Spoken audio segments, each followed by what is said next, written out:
All right, good evening, everyone. I'd like to call the Lake Bluff Public Library June trustee meeting to order at 7:01. And next thing we'll do is roll call. Trustee Shaul. Here. Trustee Jerch. Here. Trustee Graziano. Here. Trustee Jardine. Here. Trustee Hayes. Here. Right. And now we'll do the pledge. I pledge allegiance to the flag of the United States of America and to the republic for which it stands, one nation, under God, indivisible, with liberty and justice for all. Thank you. Right. Are there any additions or corrections to tonight's agenda? I have one, just a note that the long range planning meeting has not met since the May 21st board meeting. It was, yeah, we met like 4 days prior to, so just requesting to move it to the did not meet section of the committee. I'm saying that That we met right before the monthly meeting because the way the third Thursday and third Tuesday fell. Thank you. Thank you. So we can cut committee reports for a few minutes perhaps. That's great. Thank you. Any other additions or corrections to the agenda? Okay. Is there anyone from the public who wishes to address the board? Is the president?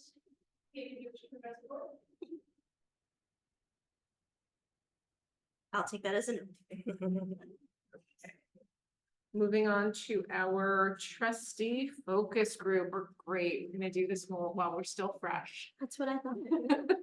To provide a brief amount of context to give Sean as much time as possible. Tonight, those of you that are here, library trustees will participate in a discussion, a focus group about the future of the library building. This focus group is an abbreviated version of the 2 focus groups that we had today with the public and the one that we'll have on Saturday. The goal of this is to get and solicit feedback from all of you as our elected leaders of the library to receive your feedback and incorporate that into the building design and rendering, which is the next stage of this building planning process. So this week through the end of this month, we'll have our survey. And I encourage you all to promote that to your communities. In the meantime, this time is yours. I encourage as much participation and suggestions as possible.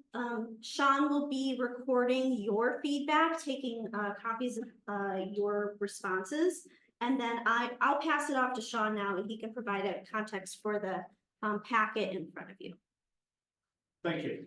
The packet in front of you, we're not going to go through every page, but it's broken down into basically 3 sections. So the first section really focuses on kind of breaking down a building into different spaces. We show some examples of different items, different areas, things like collections, reader seating, different kind of meeting and activity spaces, as well as staff, and then kind of we call multiplier spaces, but the spaces in the building that make things. Your mechanical spaces are an example there. The second part of the presentation, you actually have, we didn't share this information with the public, but it is available. This is standard available to public information about library statistics. So this, what we did is we took the population of Lake Bluff and we found a series of libraries that are in communities with a similar population and see how you stack up in certain areas. This is not intended to be a competition. And being first isn't always a good thing. This is really just to see how a community about the same size is addressing their space, but this doesn't have its building plans. So I'll say, for example, you are the 3rd largest in terms of building square footage population, but you also have 3 floors. So a lot of your building is devoted to accessing the different floors. So it's not, a 1-to-1 ratio of things. It's really just information in there to see how some of your peers are doing. You can use that however you like. It's not intended to specifically, make decisions for you just as it's just one piece of information. I'm just gonna interject, these are different peer libraries than the peer libraries we use for the salary benchmarking. As Sean said, this is comparing population size only, not EAV, not anything else, just population size. So just to clarify. Yeah. Thanks, Sean. But the section I really wanted to get into tonight to really, unless there's any questions that we can go back and talk in the specific slide, is kind of going through the input session and that everyone else is going through. Part 3 talks about how there's a survey online. Hope all of you take that. That would be supplemental to what we're doing today. But So page 29, if you haven't found it yet. we're having, hopefully go through focus groups, we have 3 community engagement events. We talked with the staff multiple times, and we're kind of engaging with you guys. The last of the events is this Saturday, and then as Renee said, the survey will be closing at the end of the month, and we'll start compiling all that information so that we get back. And I have extra flyers if anyone wants to take flyers today to give out to friends, neighbors.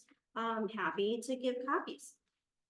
So, page 36 is kind of the first question that I was hoping to get into. And one of the nice things that happen in focus groups is people kind of expand on other people's comments, so feel free to do that. You can say, you know, we don't have to do that, but feel free to keep this as a discussion amongst not only between each other, get your ideas going. So it's been great to hear what people really love about the library, what they think is working well. I think this is a critical piece to understand. So. You mentioned so that we don't break anything that already works. Right. I liked that phrasing. Yep. So what's working? What do you guys see as working?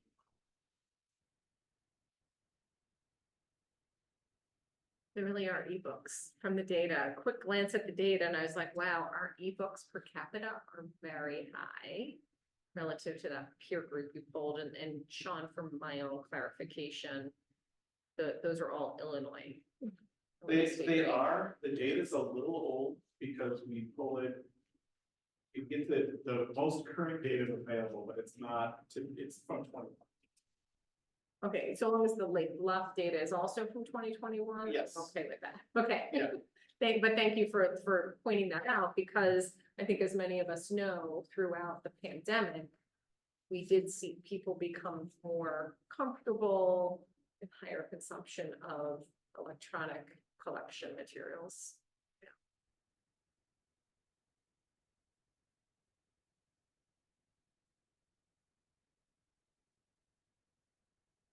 Other thoughts from the group in terms of what, I guess it's not a space in the library that's working well, but again, just, you know, my top line, I was like, oh, okay, I've never seen comparative data like that before. A lot of things that we got today is people really like the feel. That seems to be a consistent one with every group, community and focus groups. And the way they define feel, because it's different to each person, cozy, charming, inviting. They like the brick, they liked the wood, and the natural light. So that was pretty, and that was a consistent theme. So what do you all like about the building? And I like the outdoors. I like the benches, I love the like flowers, I love the sign. So I think from like the outside, when you look at it's very inviting. And it looks like a small town library. So like charming, I'd say. Which is tricky for a very modern building, but we managed to pull it off. Yeah, building fits in. Yeah, it's beautiful.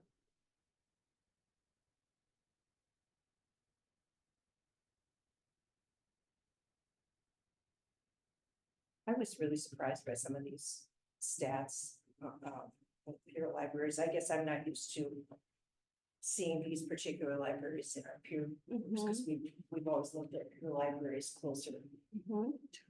Right, I mean, and, yeah, one of the biggest things that we wanted to see is on the first slide is people square footage. Because that's what too small, are we too big? You're actually on the bigger side, but I would say that a lot of your spaces are devoted to things that are, Elevators, stairs, yeah. other, Yeah, like, I get that. like a library, typically a library of your size would be a one-story building. Not a three-story, or it might be a one-story in the basement. Rarely you get kind of a story. And Sean, is the square footage that's listed here, the square footage of our building minus the space occupied by the museum? No, because it's derived from IMLS data and that's derived from our per capita. And when I fill out the per capita data through IPLAR and managers, I report on the full building. So it's not just library. You got a little bit extra in there. I think the storeroom adds to the sort of coziness deal to everything as well. And where it's sort of situated, sort of you're away from sort of the movement, foot traffic.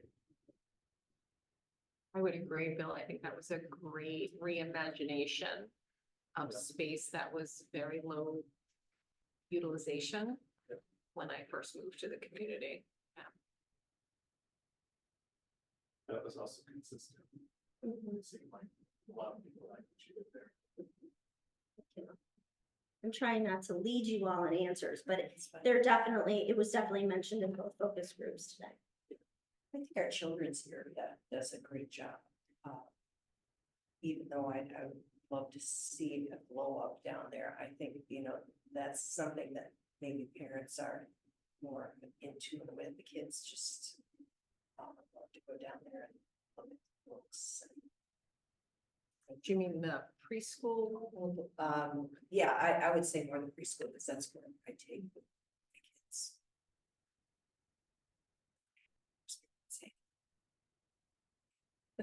Yeah, I always liked the size of the children's area. When my kids were little, I didn't have to worry about them going too far. It's not. So that's kind of nice, kind of contained.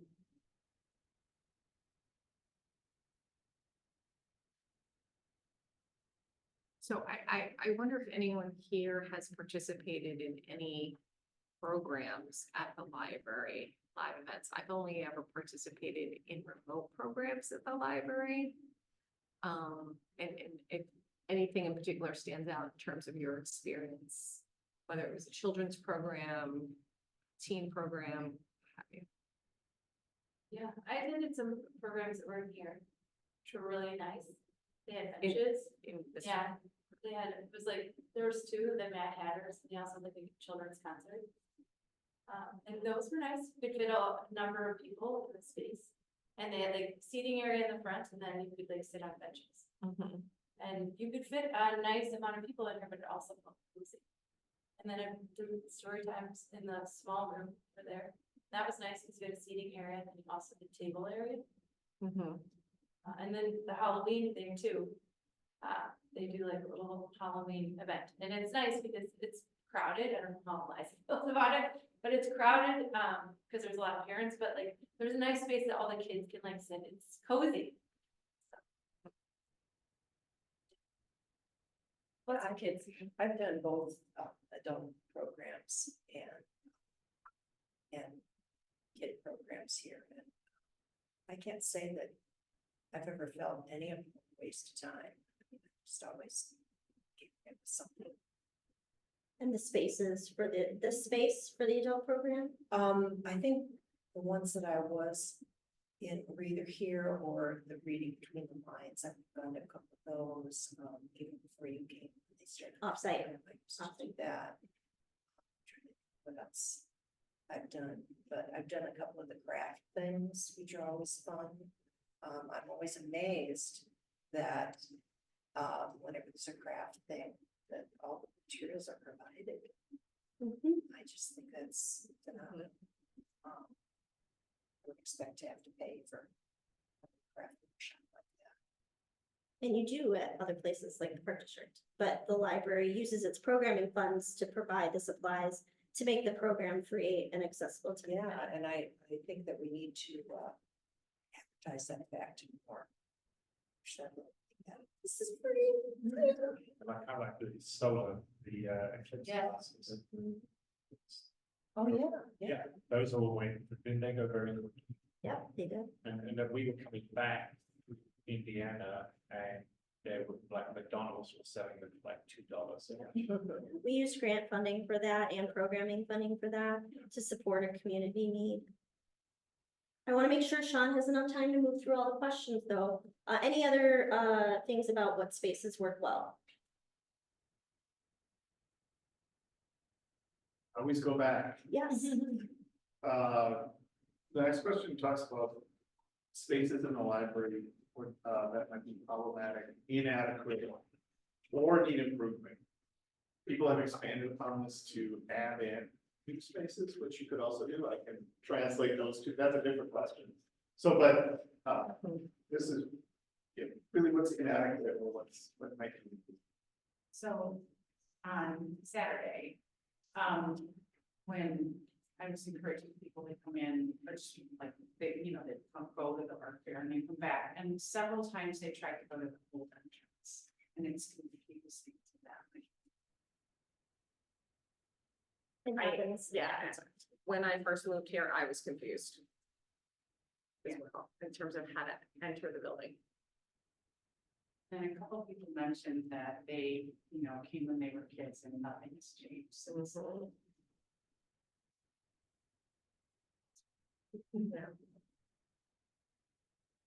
I think like looking at these pictures of the different spaces, it'd be nice to see an update of like the collection spaces so that you can see, you could have more face outs of books. This looks very inviting, this picture here, where you can see their shelving to like show the books. They were saying that to both of you the other day. If you go to a place like the bookstore or something, it's very inviting. There's a lot of different books that you would choose from because of the way they're displayed. So, and like looking at the shelving that's in some of these pictures, I'm like, it looks so nice. So Big Forest, I have to say, it's like that. I like going in there and just delving into their shelves because there's so much there. And it's just nice to see what's out there. It feels like the shelving here, when you walk in, it's kind of inadequate as far as what you guys can have the capacity to show. Can you provide the feedback or the piece of information you shared with both focus groups about the behavior, what you see when you change the shelving? So we've done several studies of displaying shelves or marketing collections, displaying collections within shelves. One of my favorite studies that we did is this can work for any collection. It doesn't have to be popular, it doesn't have to be anything. People tend to trust your librarians to be good curators. So if it's a face out book, it's because they're recommending. People perceive that as a recommendation. They also shop by covers, they don't shop by spine. But we were able to circulate dictionaries because they were face out. I'm sorry, you were able to circulate what? Dictionaries, Oh. which I like fine. Mm-hmm. Another one we took and Joe would know the names of the authors. I don't know the names, but we took a best-selling author and we took an author that never really made much of it, but then we put the not famous author in the center of three and put the other author on either side, and the not famous author circulated just as much, if not more. He actually outpaced my two circulations. So it also matters where you put things. There's a rule of three on a shelf. Put three things on a shelf. Let's circulate. The center will circulate first.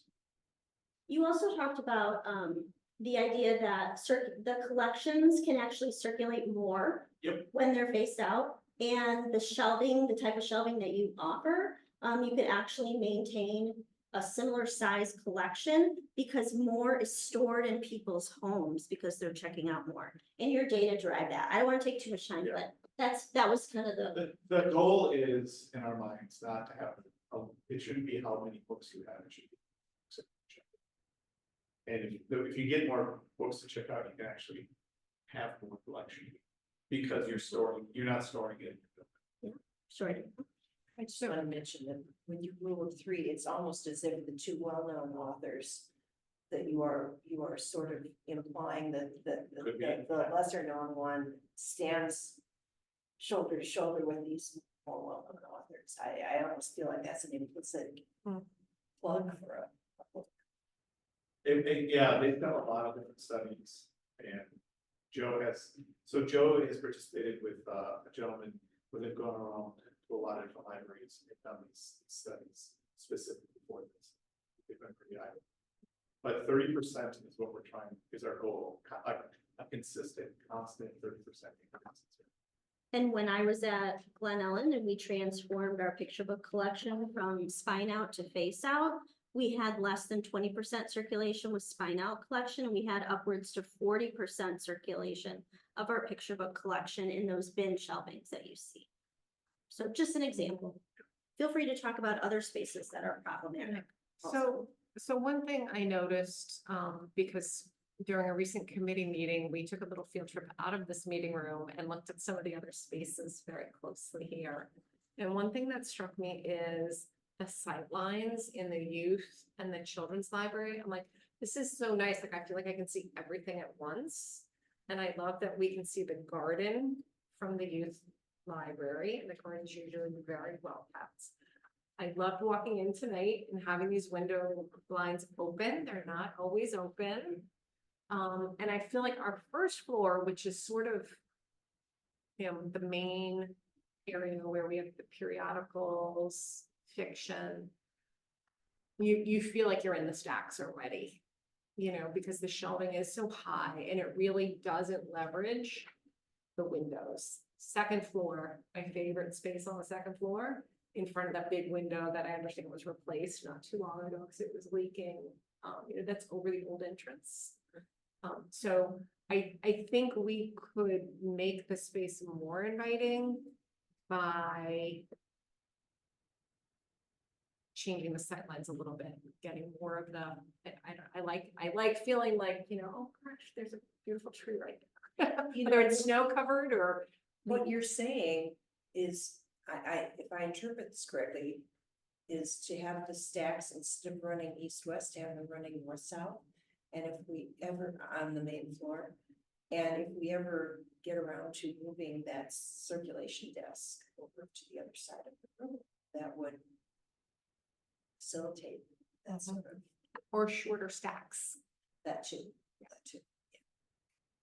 The other area, the area that we have all the CDs and stuff, is there circulation on that? Very little. Prior to me being here, we really didn't use data too much. We did for circulation and collection maintenance. We are using it a ton more now. And our adult services librarian who managed that collection has a new supervisor because of some of our staffing changes. And so they are digging into that pretty heavily. That would be the one other area, if we're using that space well, that could be utilized for something else. Most people be streaming stuff now. We just removed the CDs in the children's department, for example, so that collection is retired, so to your point. Yeah. I will echo what Bonnie's saying on the first floor. There is sort of like a congested feeling. And it could be due to the way the stacks are, and we've seen renderings of what the circulation desk could do, and maybe that it's, a solution. So I just want to echo that. I will also say, like, problematic wise, I cannot speak to it, I lived it, but the staff space is very tight. In the kitchen. Yes, any staff spaces leave something to be desired. I also think the somehow umbrella strollers have gone by the wayside. And a lot of families in Lake Bluff seem to have mega strollers that take up a little more room. And we don't have great place for people to park those strollers. And I've been to Disney World, as I'm sure many of you have, since they've created all those, you can rent a stroller and they have all their stroller parking near all of their main attractions. And you're like, okay, that's it. It's labeled parking, stroller parking. Here it is. Say, I do think the entrance could be a little more welcoming when it's uncrowded and perhaps a little landscaping near the front door that might help direct people away from. Like, anyway, I'm getting into solutions, sorry.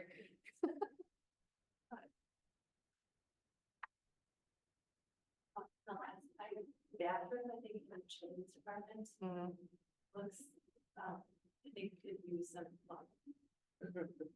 All the bathrooms are very institutional and tight. The one upstairs seems to have like better lighting. I don't know if you guys have replaced the one upstairs, but yeah, they're definitely. I think to add on to that is like the accessibility piece, not only the bathrooms, but navigating the bookshelves, like you can feel that it's tight even if you aren't using like a mobility device, so I think that is the thing I noticed the most on the first floor, I think, because I assume that floor would be the most accessible to somebody. Cramped and then going in the bathroom, like we already know we have 0 compliant bathrooms, and you can feel it. There, like what spaces, services or activities, if it could use more space or. Yeah. This is question 6 on page 33. Skipping ahead. Yeah, it's kind of an add-on. I feel like one thing we talked about is like teen or youth, like study spaces, small group rooms, something like that. There is no space currently for high school students, middle school students to meet, sit. We could even potentially have committee meetings in smaller meeting rooms, you know, sometimes it's 3 of us in this fairly large space. Yeah. Yeah, and given our like policy changes around meeting room use at the library, like we restrict that, I think, from a good chunk of the community, which is our adolescent. Yeah, some of the other, one of the other items back also had various sizes. So one of them was that all had monitors up there so that, you know, after school we can plug their computers, they can be working together with them. There might be 2 people in one room and 4 in another. So it doesn't all have to be, you know, various sizes. Dry erase boards. I'm just reminding you of the Yes, mention yes, you said the other day. So we were having a meeting and I said, hey, do we have any, even like a dry erase board, a tripod and flip chart, anything? Evidently, we don't have a tripod to hold up a flip chart. I just had the sticky post-its, Yeah. the large sticky post. Yeah, and so, you know, I know 20 years ago, my children's classrooms had smartboards. 20 years ago. You know, most of my employers' conference rooms had a flat screen and you could you would physically plug it in for the most part. It wasn't Wi-Fi yet, or it could be that there were so many small meeting rooms, it was not practical to have Wi-Fi.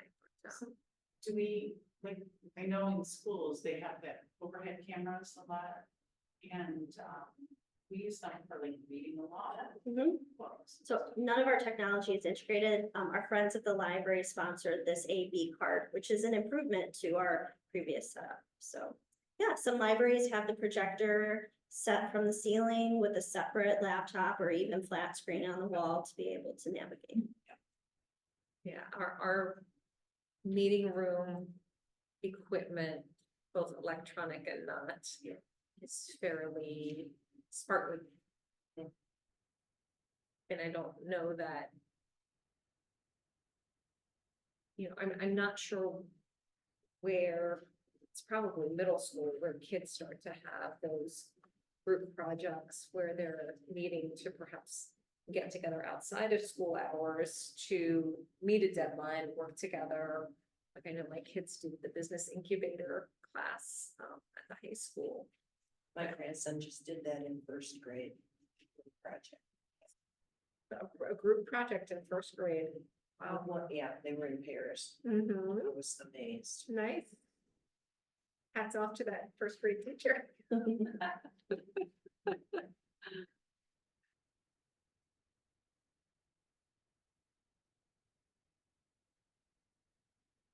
Anything else that could use more space, service?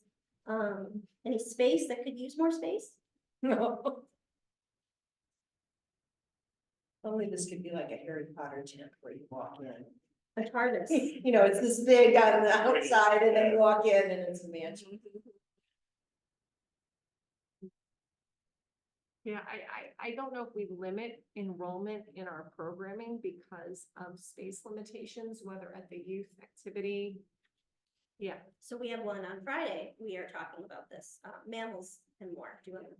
Very popular, limit of 30, which is what we have as the limit.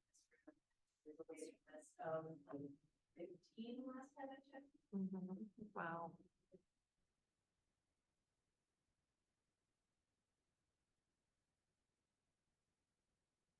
Sean, do you want to, tell them the next question? I just want to make sure that we're keeping it. Yeah, no, I was hoping that they would take, so there's questions 3, 4, and 5.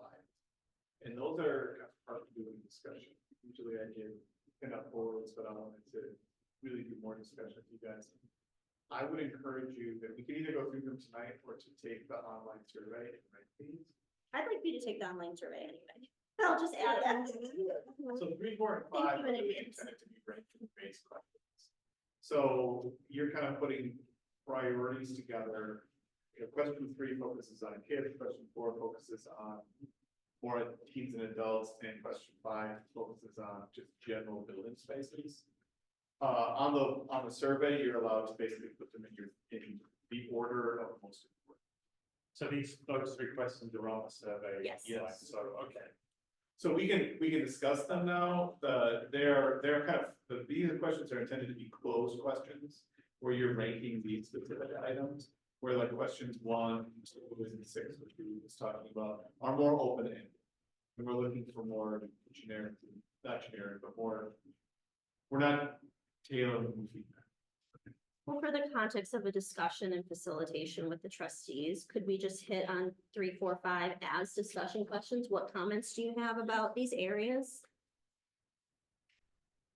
So question 3, we've got play space for kids 0 to 5, reading spaces K through 5, program spaces, which is a pretty big topic today, stroller parking, we've already discussed, collaboration spaces, or computer. Or anything we missed? So I would add outdoor stroller parking. I think indoor stroller parking is a little ambitious.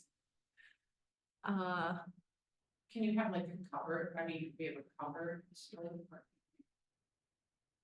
Well, it's shed roof. Kind of, yeah. To your library. So, You know, and I would think that, you know, when we were talking about the mammals and more. Mhm. I knew it was alliteration. You know, it's a question of, do you offer the program more than once, which is then an operations staffing issue, or do you offer it in a bigger space? And both have financial implications, Right. Yeah. Right. for sure. So, Libraries host multiple story times for multiple age groups. Deerfield has a very long list of story times with each age group, and they host it multiple times because they fill up. So for that reason. Bill, what were I you was just gonna say, back on to question 2, I mean, we talked about sort of the meeting room, like this be an audio visual type of setup, so again, you could plug in. If you had a second room like that, maybe with the programs, you could actually have people in the second room while there's one's going on, and you're simultaneously seeing it, and so this, you know, if you had that ability for those 2 groups to put the children's room there. so much we could do. so that would be like overflow, something I know, yeah. live Yeah. presentation was Live happening here. But you've got the audio visual, you can actually put it on a flat screen or and people can be. And also related is hybrid programming. We are not set up to do hybrid programming. A lot of libraries have the technology infrastructure to do exactly that and then broadcast it online for people to attend both. So we struggled with hybrid programming during the pandemic. We really did a great job making it work, but just mentioning that.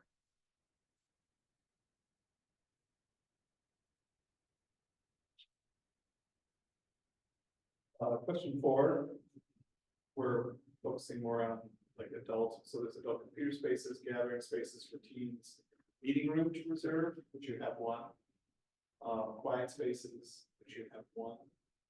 Spaces for single use, which I think could be a lot of different things. It could be individual tables, it could be study rooms.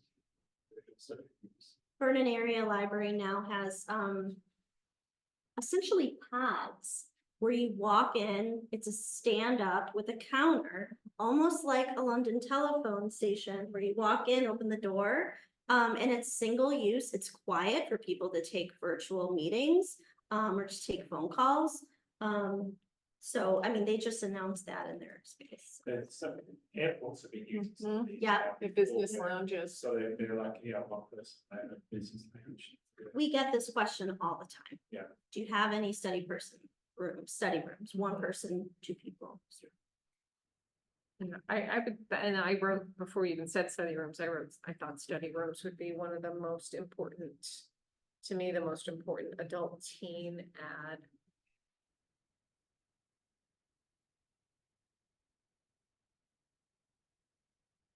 How many pods do it for the hills? I'm sorry, what? How many pods? I think they ordered 2 at least. Okay. In different parts of the library, it's big, they have multiple branches too. What's like a gathering space as opposed to a collaborative space for teens? Well, it could be whatever we want it to be, but I think a gathering space would be more akin to like a teen activity room. Or social space versus workspace. So we had a college age teen in one of our focus groups today. She grew up here and now is in college, and she said she used to use the library. She used to have group projects that she would have to work on, come and have tables together where there is, collaboration and work done. There's also a noise difference potentially. I see a gathering space for teens almost being a little bit higher noise volume than a collaborative workspace, but maybe not necessarily. Some libraries have zones where they have, quiet space, conversational space, high activity space. So it could be how you define it. But yeah, you don't have a gathering space for teens. You just have library space. Or a collaborative space for teens. Right. We have tables. That's So like a collaborative space could be a study. It could be. Or gathering space is kind of a teen area. It could be. comfy chairs, maybe magazines, power to plug in their devices, socializing here. So like Wake Forest Library has, like they have a lot of different tables. I don't see that many rooms for tables like They that, have right? room under the stairs where it's dedicated teen area rooms. Yeah, so when you go in and it's short. But it's like, there are the stairs that go down and they might go up, but, at the bottom of that. I know where they have where they check out the, video games and stuff like that. That's like an Yeah. in-between space. So they give that to kids after school. Sorry, I was trying to imagine what these different spaces look like, so I was looking for an example. Thank you. Mm. Yeah, because they said at the Lake Forest Library during finals, they ordered pizza for the kids and they have snacks, but which I thought was so cool. We did our first teen finals week just this when was our last one? Our football, or sorry, the major finals, we offered up this room and snacks here as well. That's so fun. Lake Forest did have tacos and pizzas. The menu is better. Just another example, as many of you know, I lived in New York, grew up in New York, lived there when my kids were like kindergarten, 2nd, 4th grade, even younger than that, when my kids were quite young, school age. And 2 communities I know of, what they actually did was when the community decided they really wanted a dedicated teen space, they wound up putting it in a nearby building. Oh, interesting. Arlington But they Heights put did it that.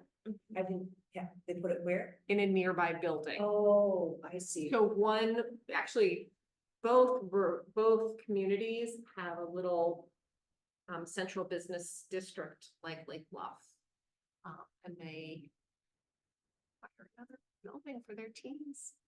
I will say there's no location for middle school, high schoolers to gather aside from places that they have to pay for a coffee. Well, there's Croydon. And that's limited in hours, though. I was suggested, Drew recommended Roya rent the library on Sundays so that they have a place to meet. But they don't have like a facility, right? Oh, they do. They're in like Heroes, yeah. Okay, Right. not in here. In Lake Bluff, they don't. Yes, there's no. That's what he was saying. Yeah, There's no Lake Bluff. This is also a conversation that we're having on the community wellness task force, which is both communities around third spaces for teens. Gloria is one of them, but talking about like even just the idea of like Lake Bluff, crossing that line, like it feels like, oh, maybe that's not my space or my whatever. So it does come up. Well, it's nice of you to be able to ride your bike there, to manage your everything, still like, Freya was a little bit more of a bike for the. Yeah, definitely. And you're right, until they hit high school, they probably feel like interlopers there. Lake Bluff kids, I would think, because they really don't know Lake Forest kids. And it's right next to the middle school in Lake Forest that they can go to. Yeah. So I've seen teen spaces where they have, like Renee described, like the comfy chairs, like certain areas permit more than just like covered water. I've seen places that have like a video game nook, so you might meet at the library to play a video game. Back in the day, it was Wii. I don't think that's a thing anymore. Dating myself, right? But, and then some of like the makerspace sort of things wound up in the teen library as well. Young adult author books, book clubs executed there for young adults. Yeah, young adult author visits, what have you. Love that, Amy. Speaking as mom of a son who has social issues, that would have been amazing for him to be able to come here. We really only provide tables for study and research, but there's not that socializing side, which is so key at that age. So I, as some of you know, I travel as much as I can. And I do pop into other libraries when I travel. So I was in Central Colorado, one place in Colorado. Oh, I'd love to see your library. An amazing collection of tools, kitchen appliances that could be from the library, lawn maintenance. A library of things. A is what library it's of called. things, thank you. Other libraries in our area also have that. I saw that on some of our benchmarking visits. And they had a whole separate room where they had people playing games, whether it was Monopoly or Mahjong or Bridge or Pinochle. And it was just, it was a community gathering space. With how popular chess is, I would love to have a dedicated, really nice chess set for here in the library where people could just come in and drop in and play chess. I can. Question 5, and then we might want to wrap up. Yeah, so 5 is basically just general spaces of the library. That's about several of these. Anything that jumps out to you? Question, Renee, for you, like the self-checkout, like does that relieve staffing pressures? It increases circulation, it relieves staff. It's more efficient. Kids love participating in it. It would be in my preference, all 3 tiers if we could manage it. The best way to have Meaning the height for. no, different sorry, users. the different options of the renderings. I apologize. I should have been more clear.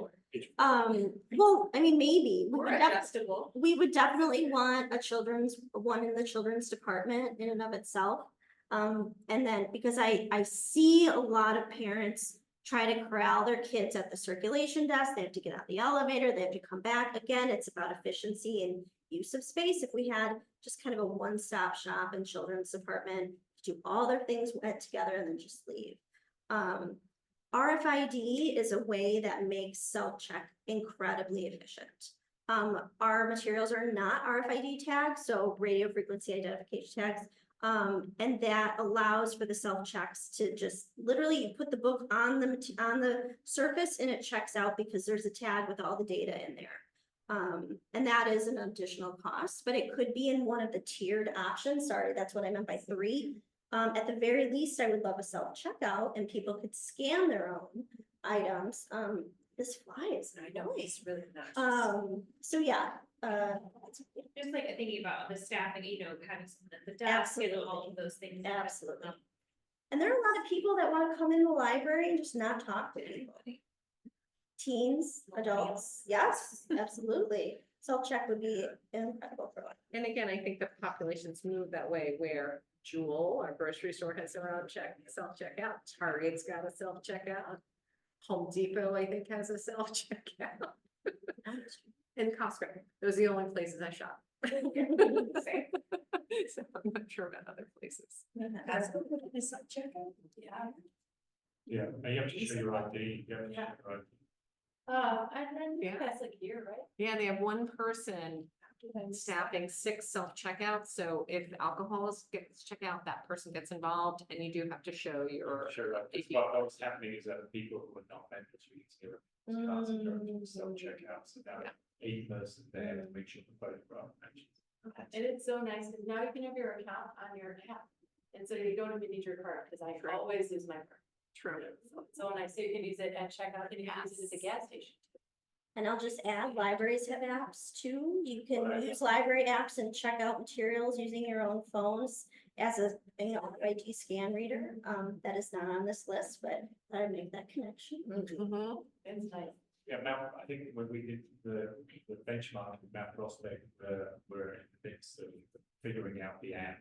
And they just had their self-checkouts, which is 2 iPads, the scanner. Yep. Yeah. They're getting Jane. As long as soon as you do this, they go away. I will say in terms of some of the things, more spacing, like more lobby space, more car parking, more bike parking. I think the car parking thing for the Village of Lake Bluff is a thing. I don't think of it in terms of the library necessarily because you're a very walkable town. I have never envisioned or wanted more for a lobby space personally, like I don't walk in, I wish this was like a big atrium, but I do think there is something about the general spaces in terms of like entryway, whether that's like certain desk location, it doesn't, there's something there that's like maybe not a lobby, but like The flow could be improved. Yeah.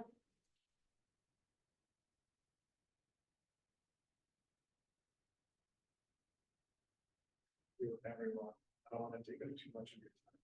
Thank you. You've had a lot to impact in the process. Appreciate it. And Sean has done 2 focus groups and now a 3rd, so you have earned your evening rest. Thank you so much, Sean. Yeah. We'll see you. Perfect. I won't see you. I'll see Joe on Saturday. Thank you so much. Now that you all have participated in our focus group, I'd love to invite you to fill out our survey. The goal of this survey is to solicit feedback about people who participate in our engagement events. Bye, Sean. Thank you so much. We have already received over 30 responses from people that have attended focus groups and engagement opportunities with the open houses. This is specifically related to some outcomes that I'm hoping to report out on. So for example, some sort of segment polling so that we could report out on the last question. How likely would you be to support increasing financial resources? Just of the 33 responses that we've received already, I logged on to see the responses. You'll be very happy to hear that the vast majority have answered that question, likely or very likely. So I think this is just more validation that engagement is needed to tell a different story, and to share the information with the community. There is a lot of support, and I look forward to reporting on all of these engagement opportunities next month at the board meeting. You can pass me your responses. So just a quick question, Renee, on this survey on this card, as a result of attending today's event, is only for people who've completed focus groups? And open house events, And yes. open house events, got it. Yes. Thank you. And then the other online survey, which we have a copy of in our packet, and here's a QR code. Yep, Is a separate, more specific set of questions. I think there's 8. correct. So we had a captive audience in our open houses and our focus groups. I wanted to kind of ask questions to see the change in understanding, the change in knowledge, and also potential support for the library. And they received this, yes. Yes, everybody who walked into the open house and the focus group received a copy of the at a glance by the numbers sheet that you all have in front of you. And it prompted a lot of good learning and discussion even before the focus group started. So, It's interesting that a lot of people, because I kind of like, was like, 5 to 10 minutes, you can give it as much time, you know, as much time as you're comfortable with. People stay a lot longer.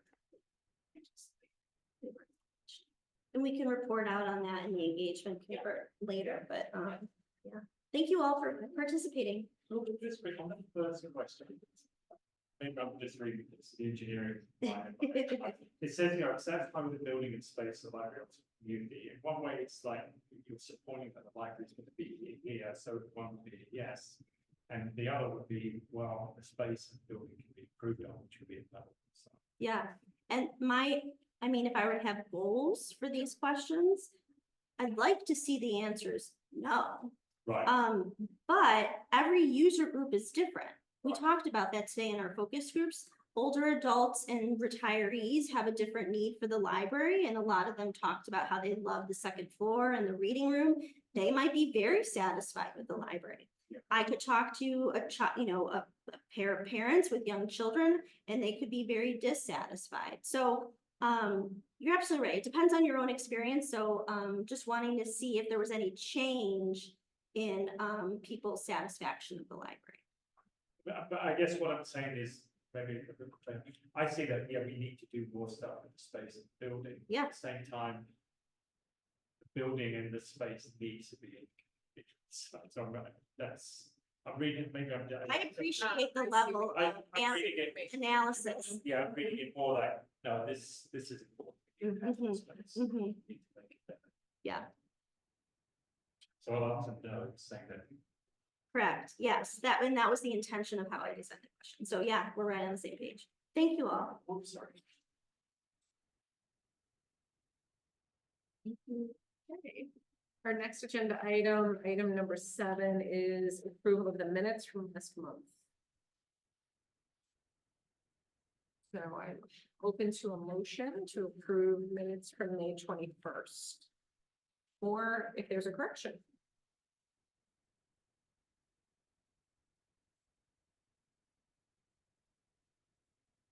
I'll move to approve minutes.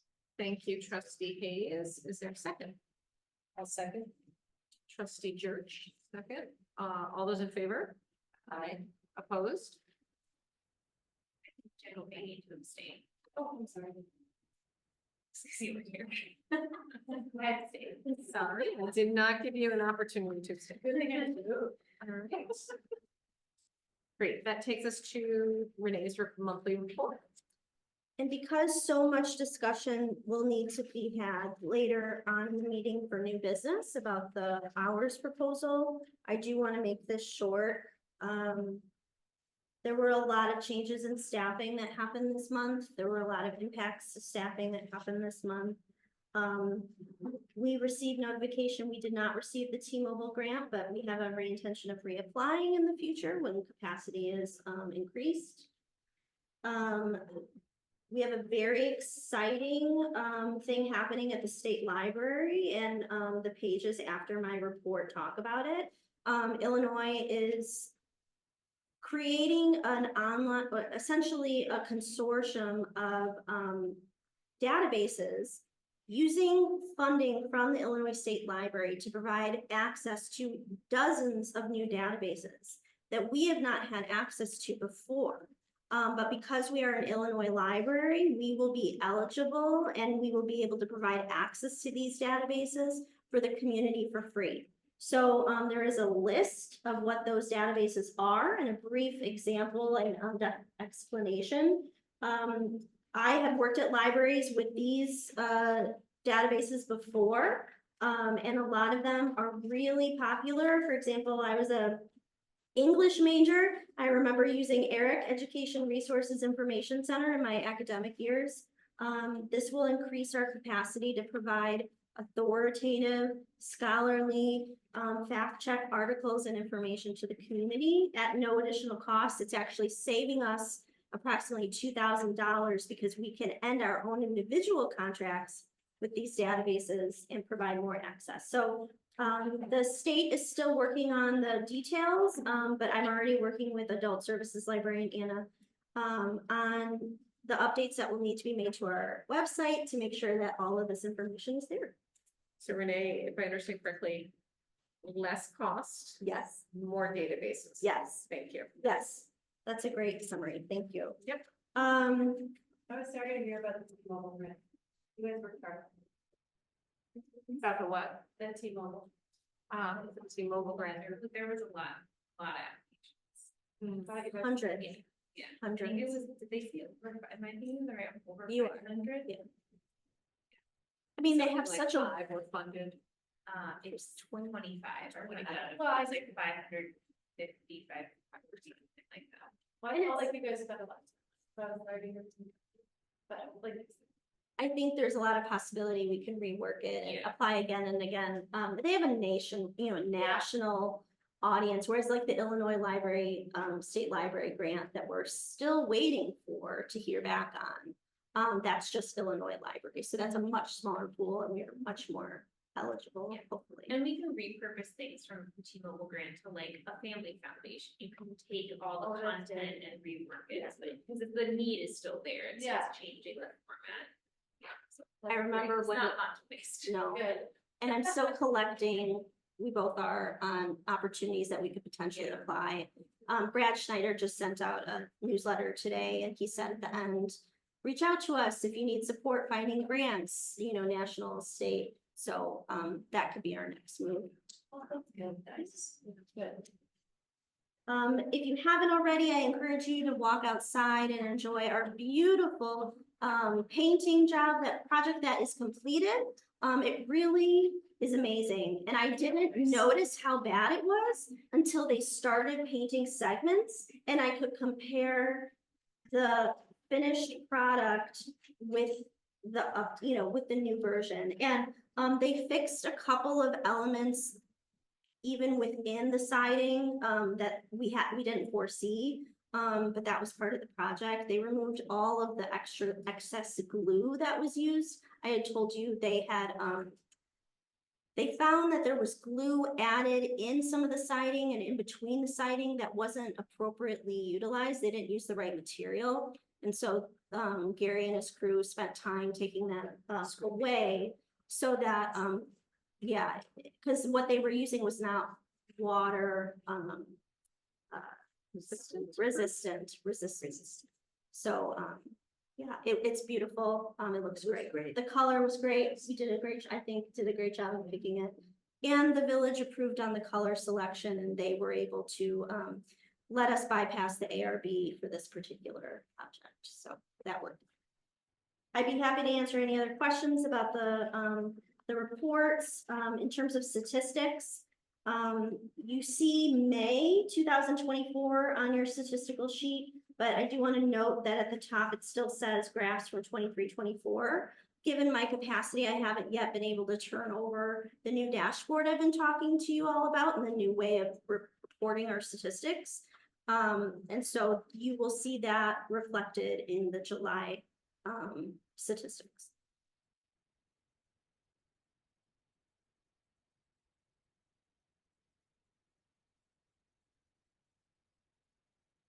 Any other questions for Renee for her monthly report? Just one thing on the building, did any of the resolution on the like fixtures outside? So I'll address that. The, light fixtures are part of our negotiation with the village.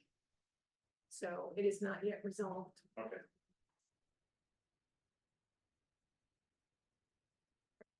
May financial reports.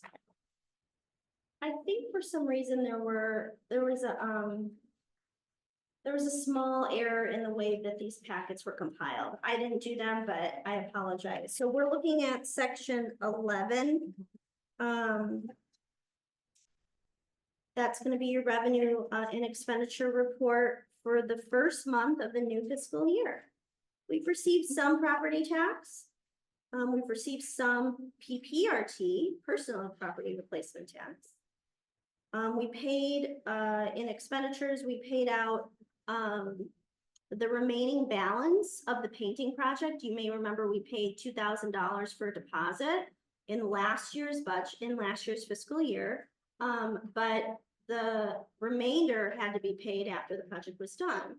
But we have already moved into the new fiscal year, and there's no way that we can charge it to last year because the work was done in this fiscal year. I already talked to Bettina about it. So I anticipate that line will be overspent because we had to delay the project several months because of weather. But that's a known cost now. It just got underspent last year. So question, Renee, does that expense sit in the very first maintenance building line under contractual, the one that's 50% spent already? What page are you on? Page 2. Oh, yeah. Thank you. Yeah, contractual. Yes, yeah, the categories, one day I'll update them to make more sense. But yes, maintenance and building, we reduced our building and maintenance line by a lot this year. Because we had our grant funding, you might remember, and so that's why it is at 50%. So that's why I'm saying I anticipate this line will be overspent by the end of the fiscal year, but we can know that and plan ahead for that and make accommodations elsewhere.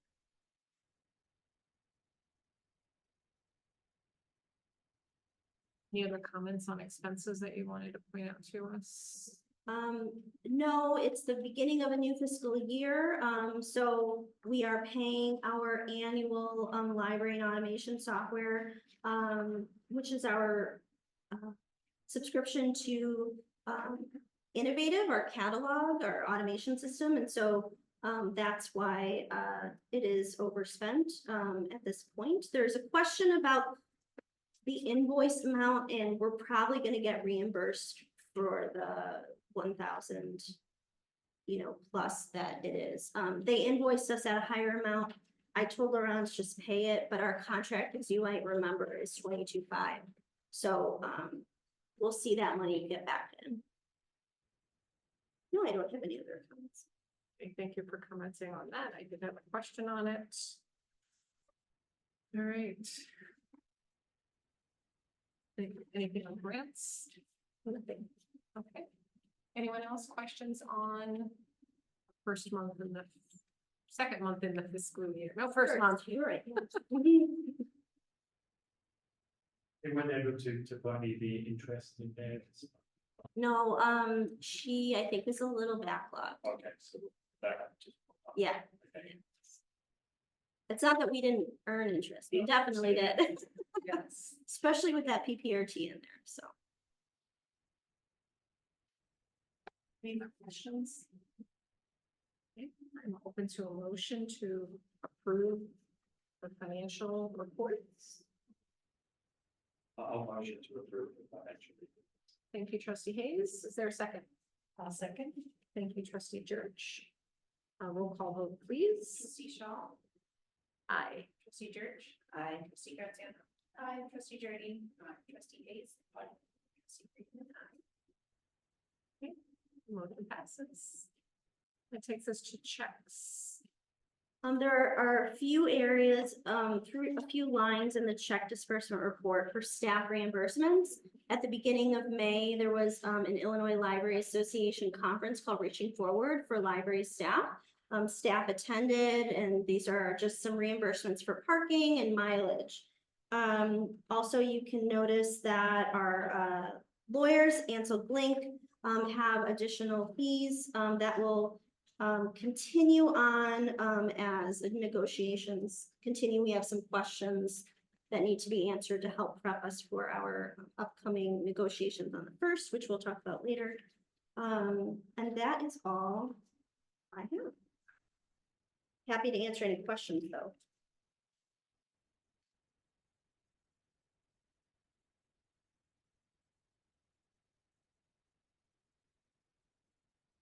There are no questions on checks. Is there a motion to approve check numbers 16031 through 16074? So moved. Thank you, trustee Jerch. Is there a second? I'll say.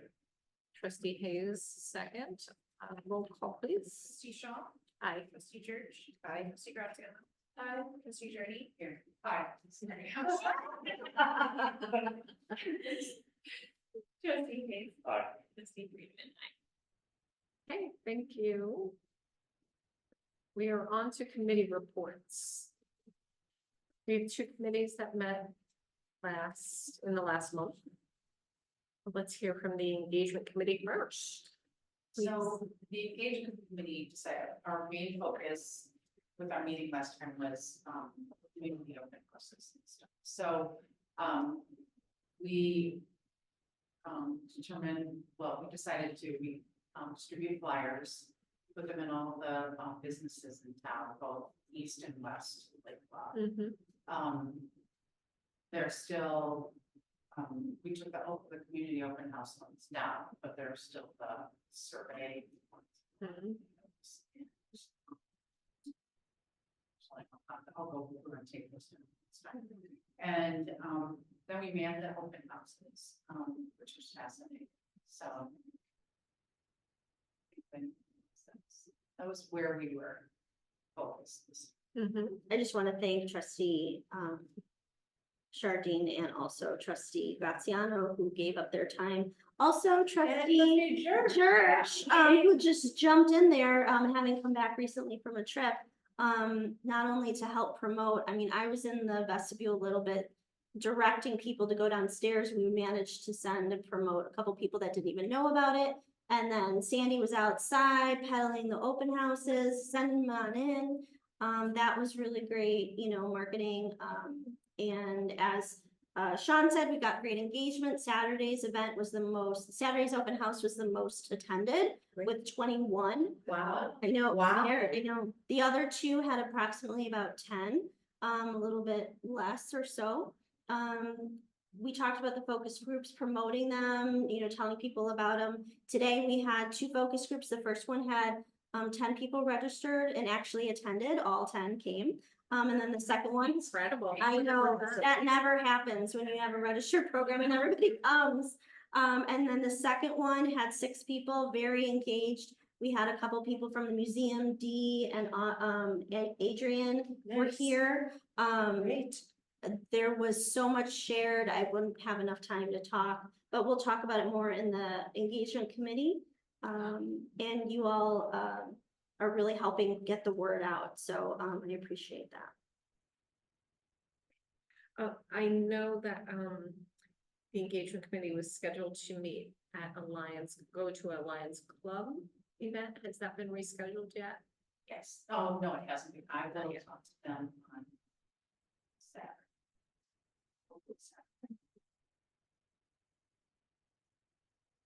I really think we should try for a couple months out. I agree. It's gonna be, I think The next couple of months are gonna be challenging, so. a lot of people there right now, so. That's true with summer, so maybe sometime in the fall. I don't want to cancel again, but No, I hope to have more capacity. Well, great work, community engagement committee. I love the fact that you guys were sidewalk intercepts. Mhm.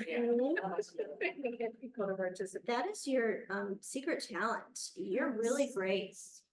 I love that. The perfect chair for the perfect committee alignment. I love it. Right, next we have building and grounds. Okay, well, Bonnie and Sandy and I met, and there were a couple of things that we were on our agenda, we couldn't do, because we didn't, have the reports in front of us. But, one thing we did do is we talked about the carpeting and the asbestos removal being a big issue. So, we did, pass a, we held an action where we are going to, we asked Renee to go ahead with the asbestos mitigation and the tiles and everything. And then we also said, that the area around, Eliza's desk, which is pretty pathetic, and the area behind the upstairs service desk, if we could get that done for under $10,000, to go ahead and do that too. Because those are just accidents waiting to happen, and don't want to injure anyone else. Did you talk about on the first floor with the staff space, how that's all one piece of carpet? So what is Oh, I your, thought it's not squares. I mean, it is, but, Oh. so the replacement we would have to decide, do you want it segmented, just the staff space? Is that the, advice or the direction you'd like us to take? Well, I guess we were looking particularly at the part outside of the office area. So the service, behind the Behind service desk, as well as up to and including where the yellow tape is in the Yeah. main, there's a piece of yellow tape. Bonnie has a schematic. Do you still have that? So let's talk about it in the next meeting, so, or at least you and I can talk about it. I want to have a really good understanding before I move forward with getting pricing. Some of the questions about that space were, yes, the carpet needs to be replaced, but also there needs to be the fixing of the concrete underneath for the Yeah, staff area or for the entrance area. Exactly. Yeah. So I didn't know if that's what you had discussed. Yeah, I knew that there were issues other than just pulling up the carpet tiles and putting down. Yeah. Repairing them, and we also, were wondering what asbestos, we wanted to take a look at that asbestos report again. Yeah, we didn't have the We didn't asbestos have it with report us. available during committee meeting, and the question, I think, was simply, I think the carpet estimate happened before the asbestos report. It did. Exactly. Okay, and just, is the carpet estimate still valid, given the findings of the asbestos report? It is, because the asbestos findings were not in those locations and were not in those spaces, That's so. a relief. Yes. Mhm. That's a big Good. deal. Yeah. Okay, so the idea was that we would like to see those mitigated ASAP, and if the estimate does come in over 10,000, then we'll bring it to the board. Okay, great. I'll move forward with that. So Janie, the 10,000 is that here and the carpeting or just? No, the carpeting? no, That's just, separate. this is Okay. separate.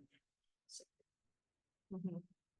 So So we're gonna we patch- decide to go ahead with that So regardless. The because that's- 10,000 would be behind Eliza's desk. Or like a chunk, that chunk. And an area on the first floor that addresses a trip hazard behind the Right. service desk. Right. And hopefully extending all the way through where there's currently The yellow tape. Maybe, again, it depends on the price, because it's not quite what was estimated.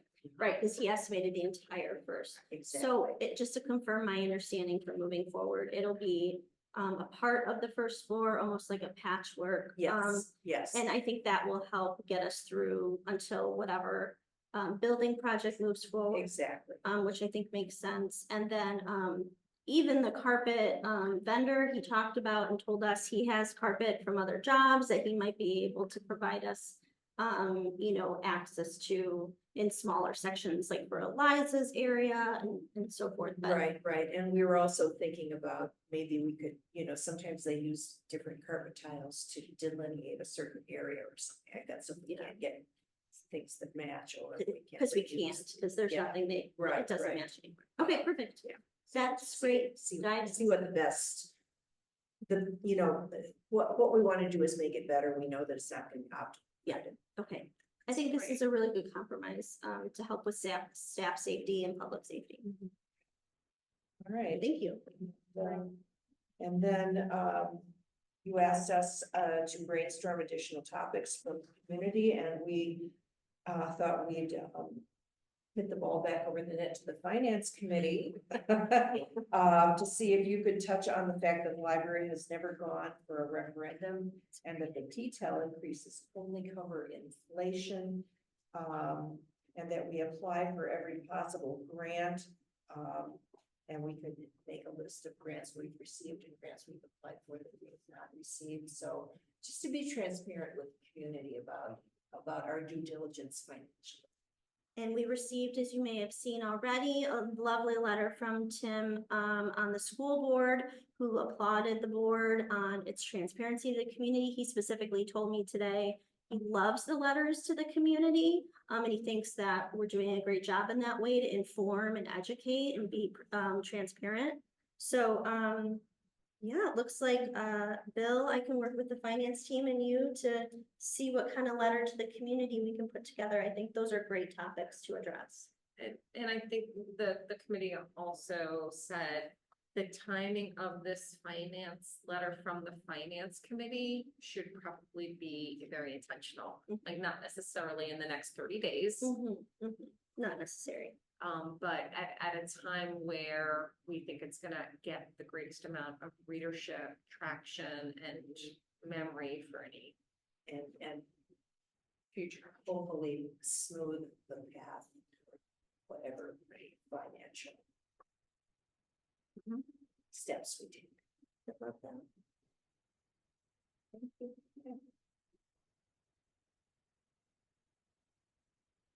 Oh, and we didn't have other meetings scheduled. So. Thank you for the minutes. Yeah, hopefully you can. I did, yeah. Reviewed some of it, not all of it. Or hopefully you're also available that daytime. I hope I will look at it. It is sort of pretty much the standing, whatever, Wednesday at 4 o'clock. Okay. Yeah, I'll second. double check. It must be second, because this is the third Wednesday. Thank you. Thanks, Janie. Okay. New business. So we're gonna talk about the hours pilot. So Renee's gonna review the additional content in your packet, which has a full 5 months worth of heat maps and other observations about the change in our operating or opening hours. Proposed change. And just for the transparency to the public, for anybody that watches this recording, I do want to provide a brief overview of how we got here. So last fall, the library presented a similar proposal to the board to adjust our hours to more effectively meet our organizational capacity and staffing. The library board voted to approve an hours pilot that started January 1st. And the goal of that pilot was to be a 6-month pilot and evaluate the data. And then at the end of the pilot, the decision would come back to the board to either extend the pilot, firm up the hours of the library in terms of our operational hours, or some other option. And so every month during this pilot, I presented data, both qualitative and quantitative, to the board in comments, usage data, reflections from staff, percentage of leave that's taken by staff month to month, number of programs canceled or rescheduled, a whole host of data points, so that the board has been able to gather a very holistic understanding about our operations in the adjusted hours of the pilot. The most significant changes of the pilot were to remove 2 evenings a week and go down from 4 to 2, and remove Sunday hours. And so we come to the June board meeting. The end of the pilot officially the originally board approved pilot will end at the end of this month. And so I have teed up a proposal with collaboration from our library managers, Eliza Jarvi, head of youth services, and also reference and circulation manager, Katie Horner, who have been instrumental to this evaluation and analysis every single month from the beginning of the pilot till now. And I'm very pleased to say that the proposal you have in front of you, there's full consensus and agreement in our of the management team and what we think is best for the library in terms of sustainability and continuing to work to provide the safest and also the most effective customer service to the public. So first you have the May report of all of the data. So every month I've been presenting this and you'll see 5 of the months presented in front of you. You can really start to see some trends, especially now that we're 5 months deep. But there are a couple of things that are different this month that I wanted to highlight. Some of the trends we've seen throughout this spring, winter, spring, are that we see more engagement in the library and active use during day hours as opposed to evenings. We are also seeing very high usage on the weekends, and that would make sense considering we went from 2 weekend shifts operating hours to reduce to 1 day a weekend for access to the library. A couple of things that I noticed just this month that are different from the rest of the year and potentially supports extension of the pilot further is that we're seeing evening usage on Tuesdays, specifically Tuesdays, increased and more on par with the other times that I presented to you. Whereas in the last 4 months, it was very clear Mondays and Wednesdays from 4 to 6 outpaced in traffic from Tuesdays and Thursdays 6 to 9. We knew that library usage would be different over the summer. It's our busiest time of year. It's when people are coming into the building. There's more sun outside later, so people are more open to coming at night. And so you're starting to see that.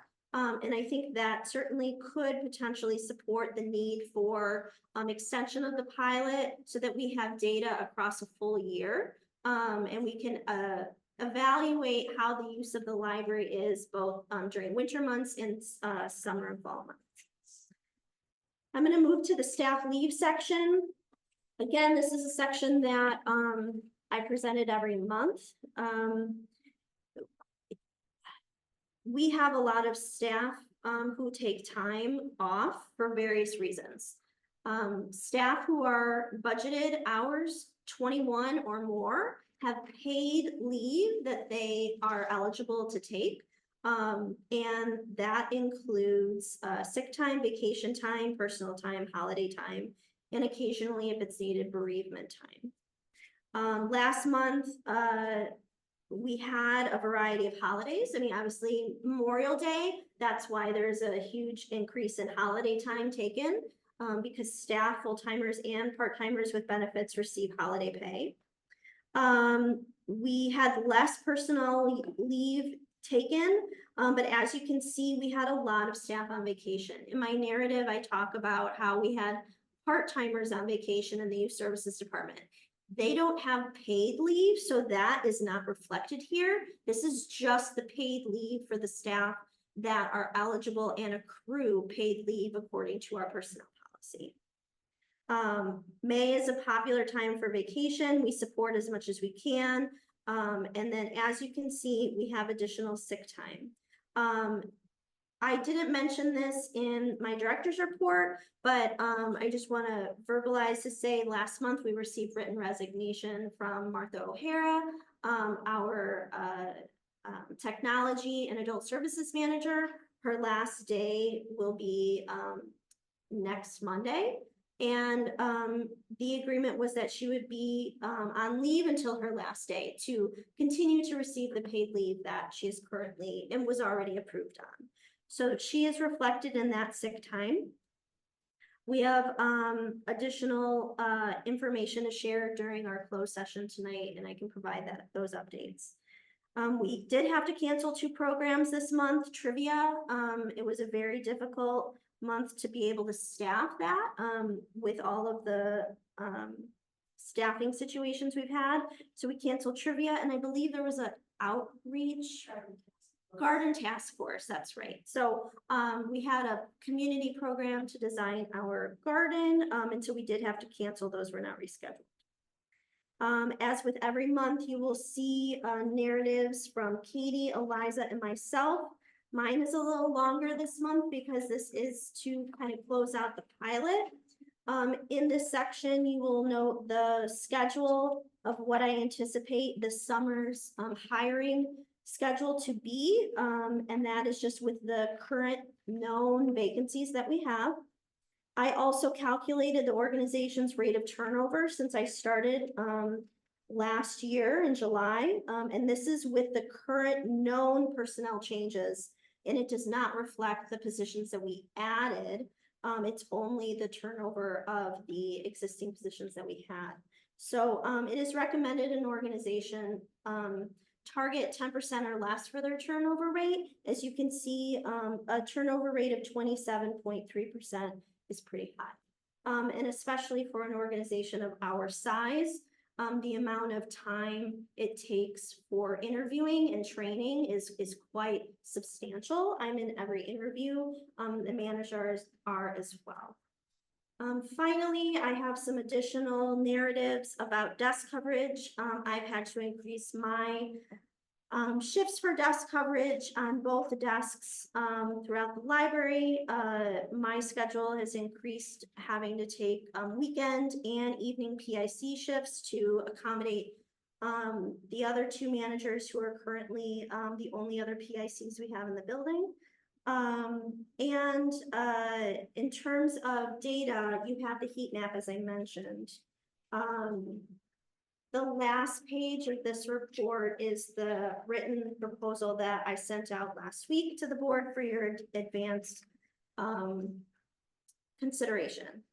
So in this proposal, I've identified the current pilot hours schedule and the total pilot hours per week that we currently offer to the public is 52 hours. The library management's proposal for additional adjusted hours, and our proposal is effective July 1st, if approved, would be a total number of hours per week of 46 with a reduction of 6 hours per week. I identified the reasons for some of these changes, but I just want to highlight a couple for the conversation that will take place tonight. There is not enough data to support 2 evenings a week open at the library with the current usage of the library and the current staffing levels. That is something the management team and I feel strongly about. And evenings are much more difficult to staff as well as weekends compared to weekdays. We did evaluate the heat map across the 5 months or so that we have offered this pilot. And we identified a different time period that would add more staff capacity, but reduce operating hours. And that includes a late start on Wednesday mornings. If you look at the heat map, Wednesday mornings are, it's the morning that has the least attendance in the building. We also talked about the necessity of having to address the disparate effect that the hours pilot has had on working parents. And that was a lot of the feedback that we received, especially at the initial stage of the pilot, working parents talking about how weekends and evenings are necessary for their family. And so as we were considering adjustments to be made, we identified Wednesday mornings to increase staff capacity on site and also reduce having to staff the desks for the public.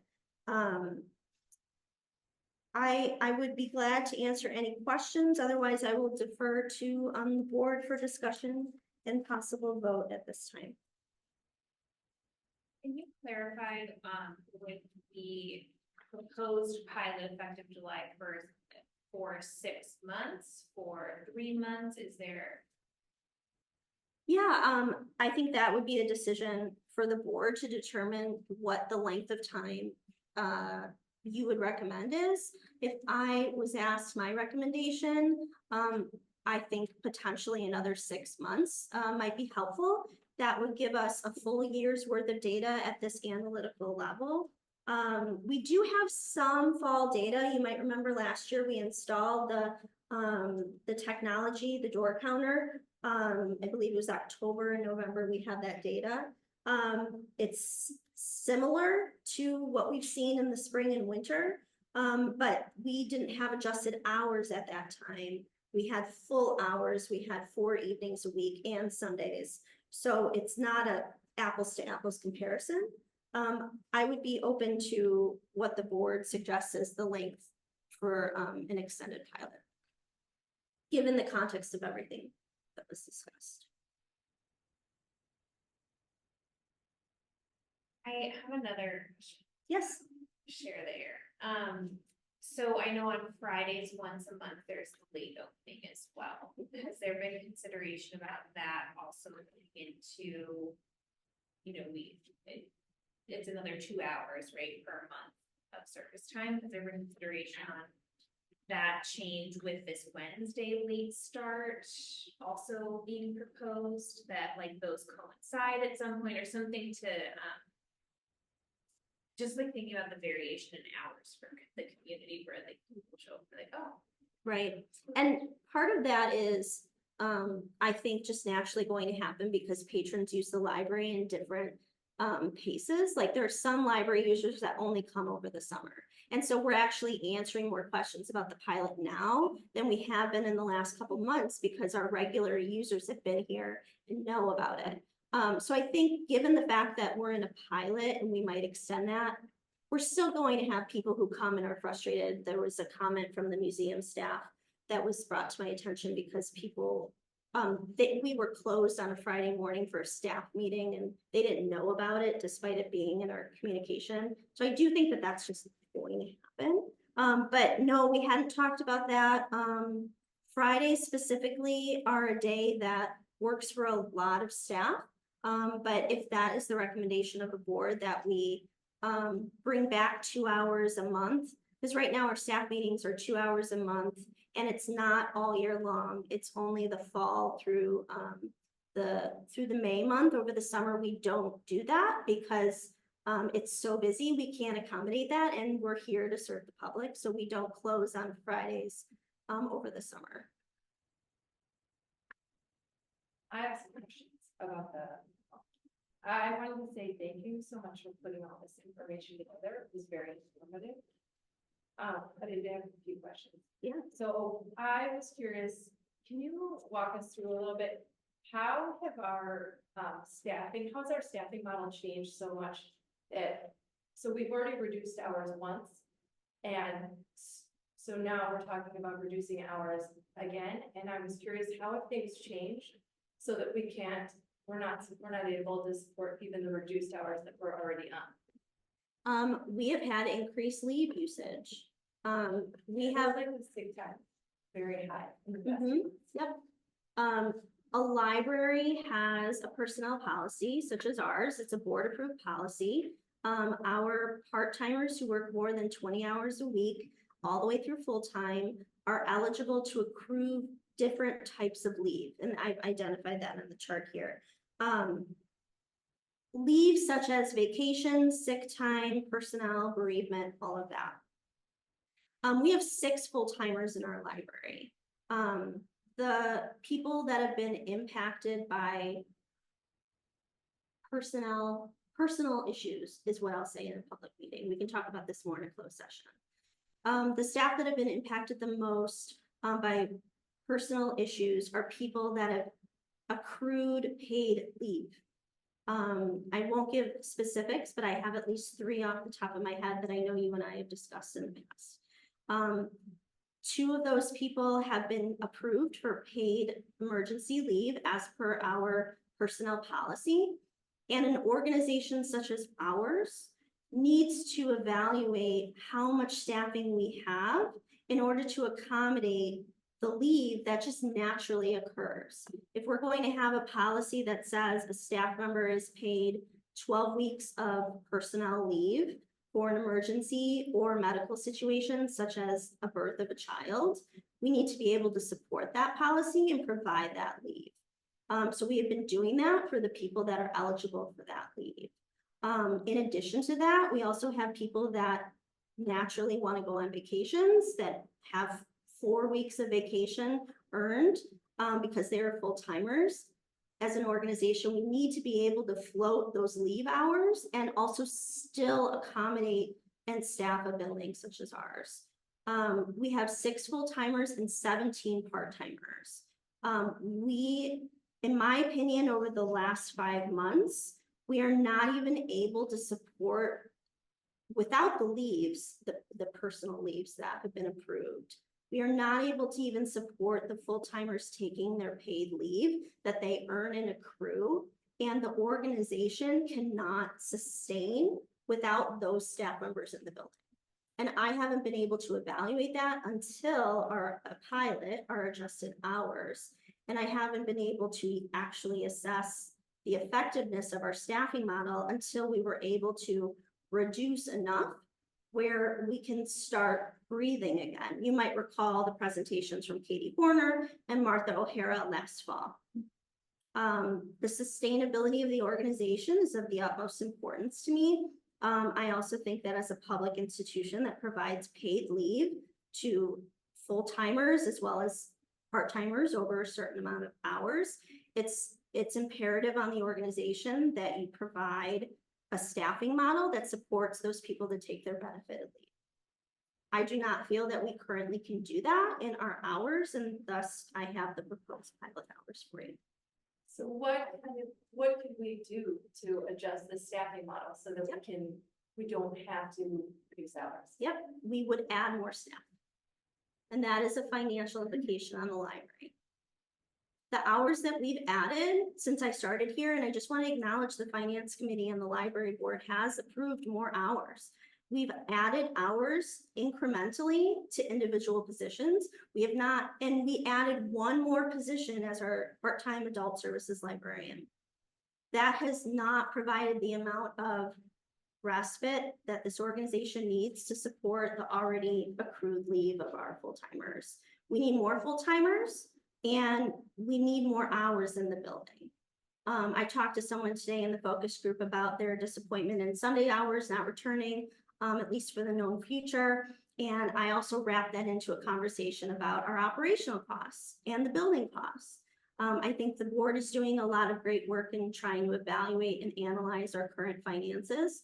The short-term need of the library is staff and hours. And that's my recommendation to the board. We'll be talking about that in the finance committee. We'll be talking about that in the HR committee. We need more people. We need more bodies to rotate around the library to have enough time for breaks, to be able to provide time for staff to be sick so that we're not struggling to cover our desks.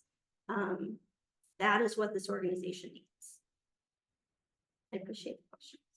Do you envision sort of putting different models together to get, the hours back, like say Sunday hours, okay, then can't meet the equivalent of 3, full-time equivalent. I mean, is that, yes, when you get to that sort of, to that level? Yes, but we're not even at the point where I feel comfortable staffing 52 hours with what we have. So returning Sunday hours is a whole other conversation. We need to up our staffing before we even think about returning Sunday hours. Right, well, that's what I'm saying is that what is it going to take to get Sunday hours? What's it going to take to add? If the community comes back and says, okay, now we're cutting back on the morning, we're going to cut back on the evening, and the data is all there to prove that you're looking at the lighter areas to do that, but then to turn around and say, okay, the library's going to need an increase on its operational expenses or whatever it is, X% in order to support what is what needs. Yeah, and that's my goal. You all have provided that as a performance goal for me this year to provide a staffing analysis. As I mentioned in this report, I can't effectively provide a staffing analysis until I can at least have a baseline. I don't have an effective baseline to even compare to where I feel comfortable with our current operating hours and our current level of staffing. But I certainly know where we can go, and I certainly have lots of ideas for models that I can present to you. There are financial implications to all of this, and there are implications to the community. I think it will be really difficult to say, we can do everything that we want for every group of the community with our given budget and fund balance. We know that we can't. That's why we're doing the master planning project. That's why we're doing forward planning. We didn't have a capital planning before. We need to assume, I think the library needs to assume responsibility financially for where it is currently at in order to more effectively plan for the future. Because where we're at is not sustainable. I'm just concerned that we're talking about going to referendum or talking about raising more funds for the library when we're continuing to cut hours. And I'm not sure that, like, I don't, I understand the original pilot, but to cut Wednesday mornings during the summer, and like, there's kids are out of school, and I become a little concerned when we're looking at heat maps and we don't have traffic in the morning, and we're thinking about cutting hours instead of thinking, how is this an opportunity for us? How can we get more people in the building? I mean, I'll defer to the board for that discussion. If there are any other questions that you have for me, I'd be happy to answer them. I think that the data speaks for itself. I'm happy to answer any additional questions. Okay, Renee, I just want to clarify. So on by the number sheet, 13.2 FTEs here staff the library. That's both the full-time and part-time staff. Added together. It's 13.2. In terms of the proposal, so looking month to month to month, there's a big change in the scale for April because of the number of people who came through the door Monday. Right. On that a was presented Monday. last month. Yeah, that's right, last month. So that's just one thing to notice. The Wednesday morning traffic has not been substantially different than the rest of the days. We had to pick a day at a time that impacted a different group, and that was the day and time that worked best for the library. It's a time of day that we do not program very often. We look back through the last year of programming. We do not program at that hour. And so as we are starting to think about other times of day that we could potentially add back in, I remember the board recommending a late start back last fall when we were talking about the pilot. And so that's where we are integrating that recommendation now.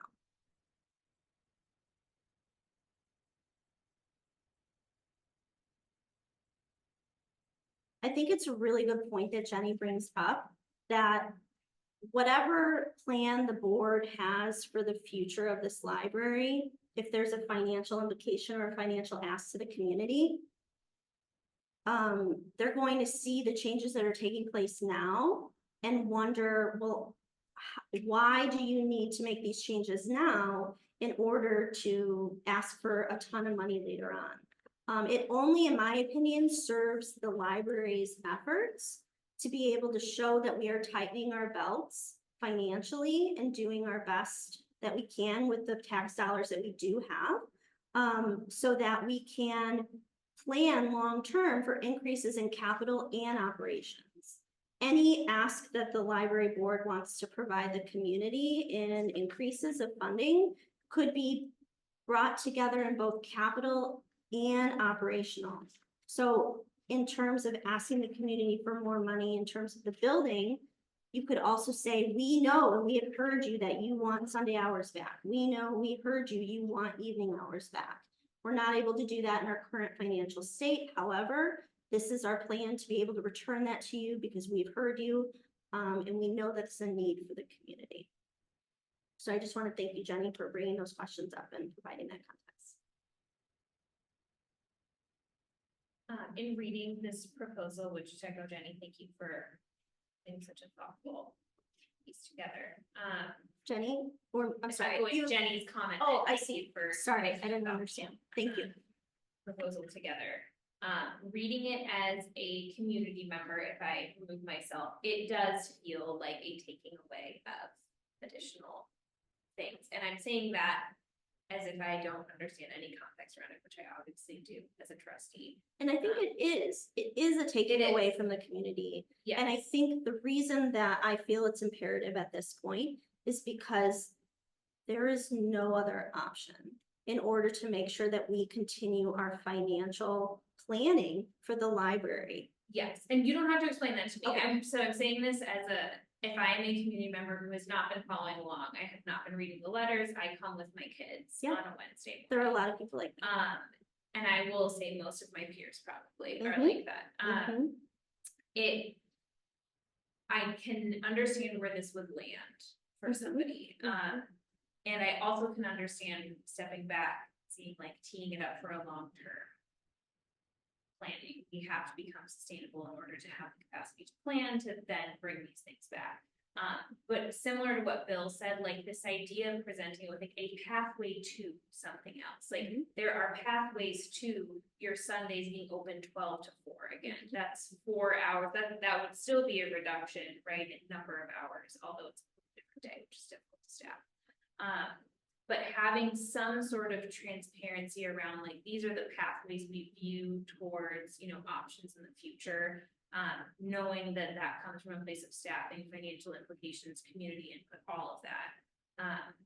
That I worry a little bit about getting the door in the face from the community being like, wait, more hours are getting taken away and then disengaging from the library rather than getting people to engage to say, help us get there. And So that's trying to figure out that I think is important. And I think that's a lot of the reasons why I have put forth the community engagement plans that I have. We are starting those conversations now. And to Bill's point and the Building and Grounds Committee's recommendation, this could be exactly the topic of a future letter to the community.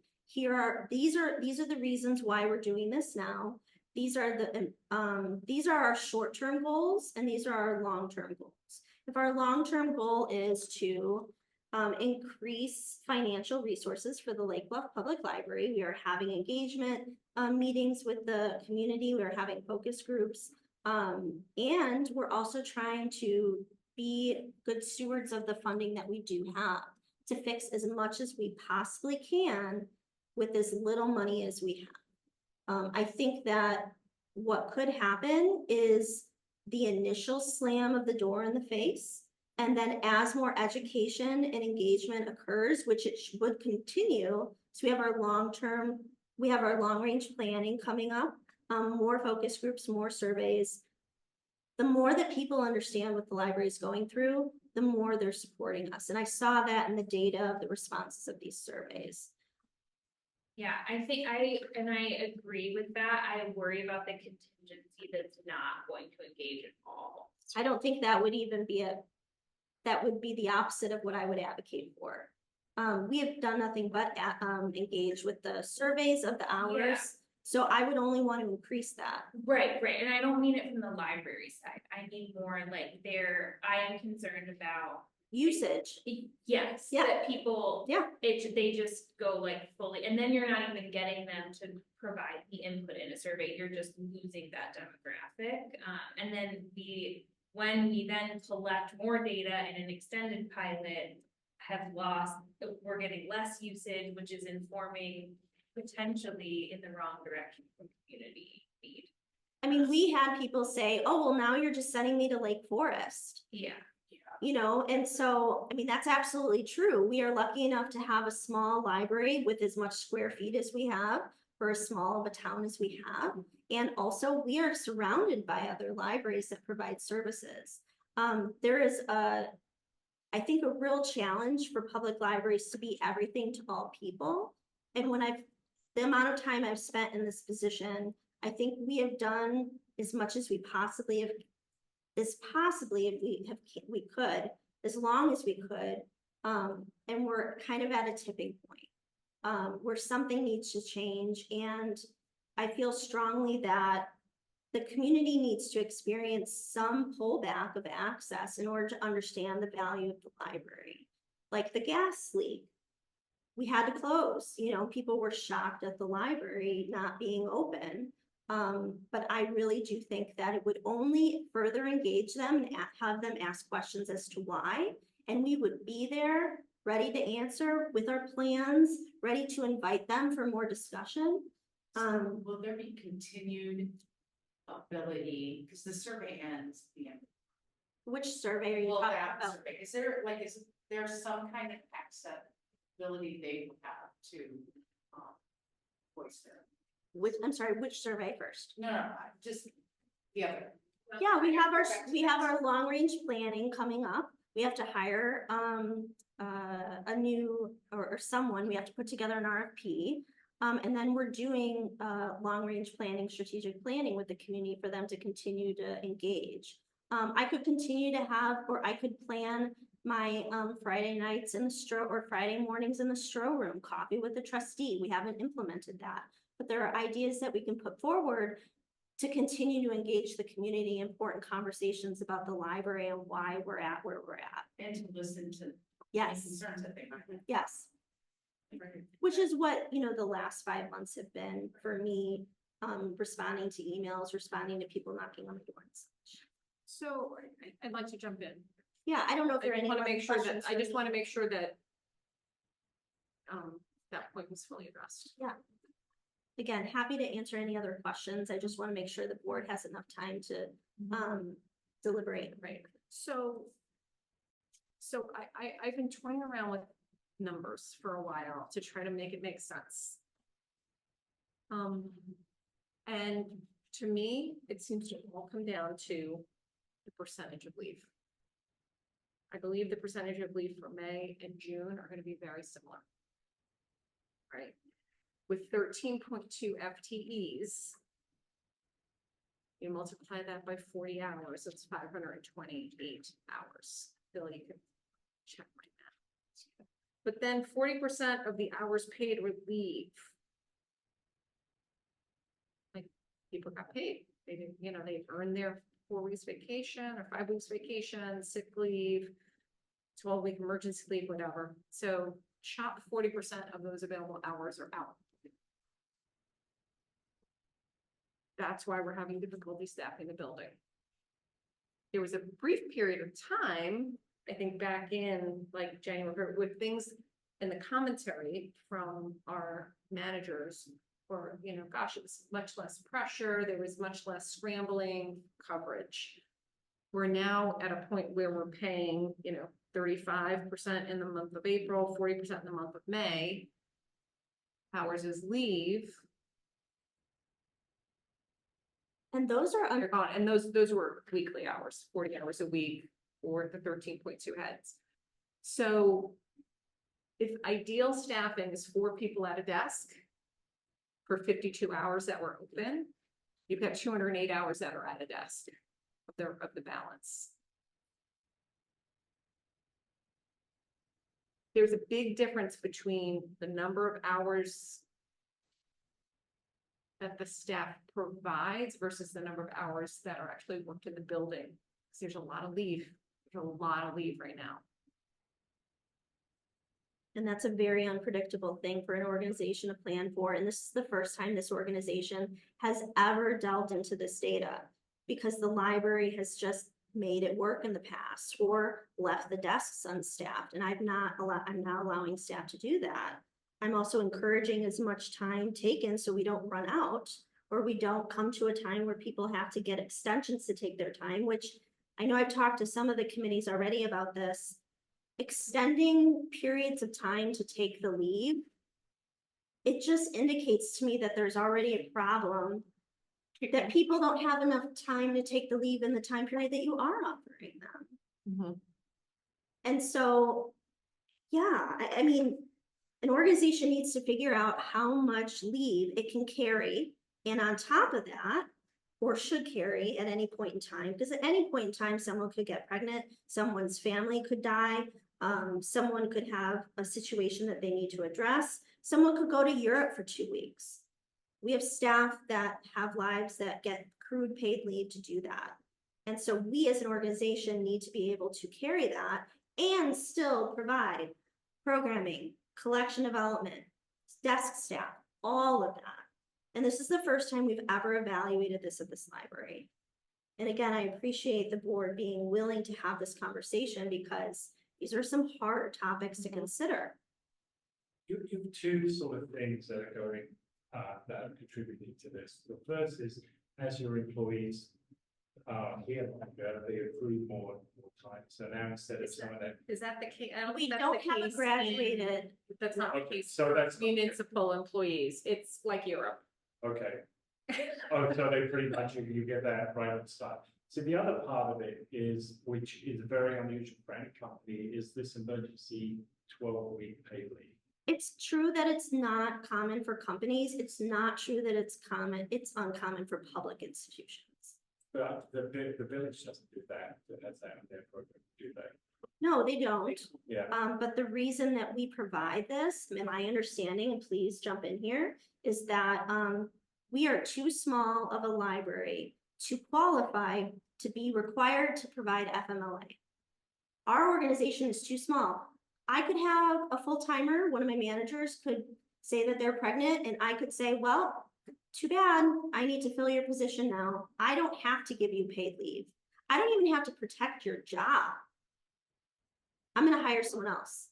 And so this board, I believe, when that decision was first made, the first full-timer had that life experience. This board decided to advocate for the staff and provide that change in the personnel policy and provide paid leave for 12 weeks as a thank you to the staff member and an encouragement and incentive to stay and come back.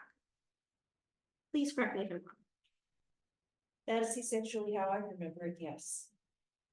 We are not, as at the size of this organization, we didn't have to approve plow leave.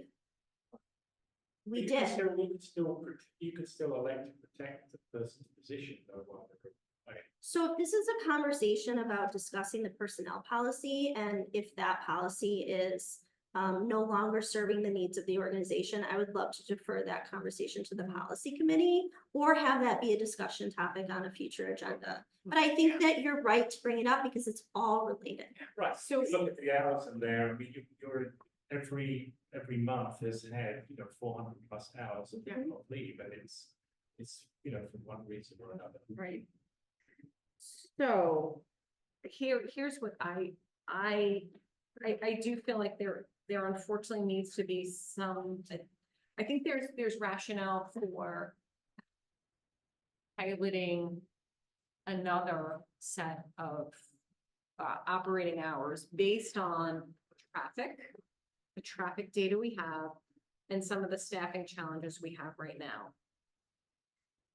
I would prefer to see a little more consistency around our opening time, et cetera. And I'd like to know, what the management team's thinking was and why this is what I'm gonna propose, and I'd like you to reflect on it, respond to it. Tuesdays 10 to 7, Thursdays 10 to 7. Nothing else changing. Wednesdays would still be 10 to 6. So our opening time would be 10 a.m. Monday through Saturday.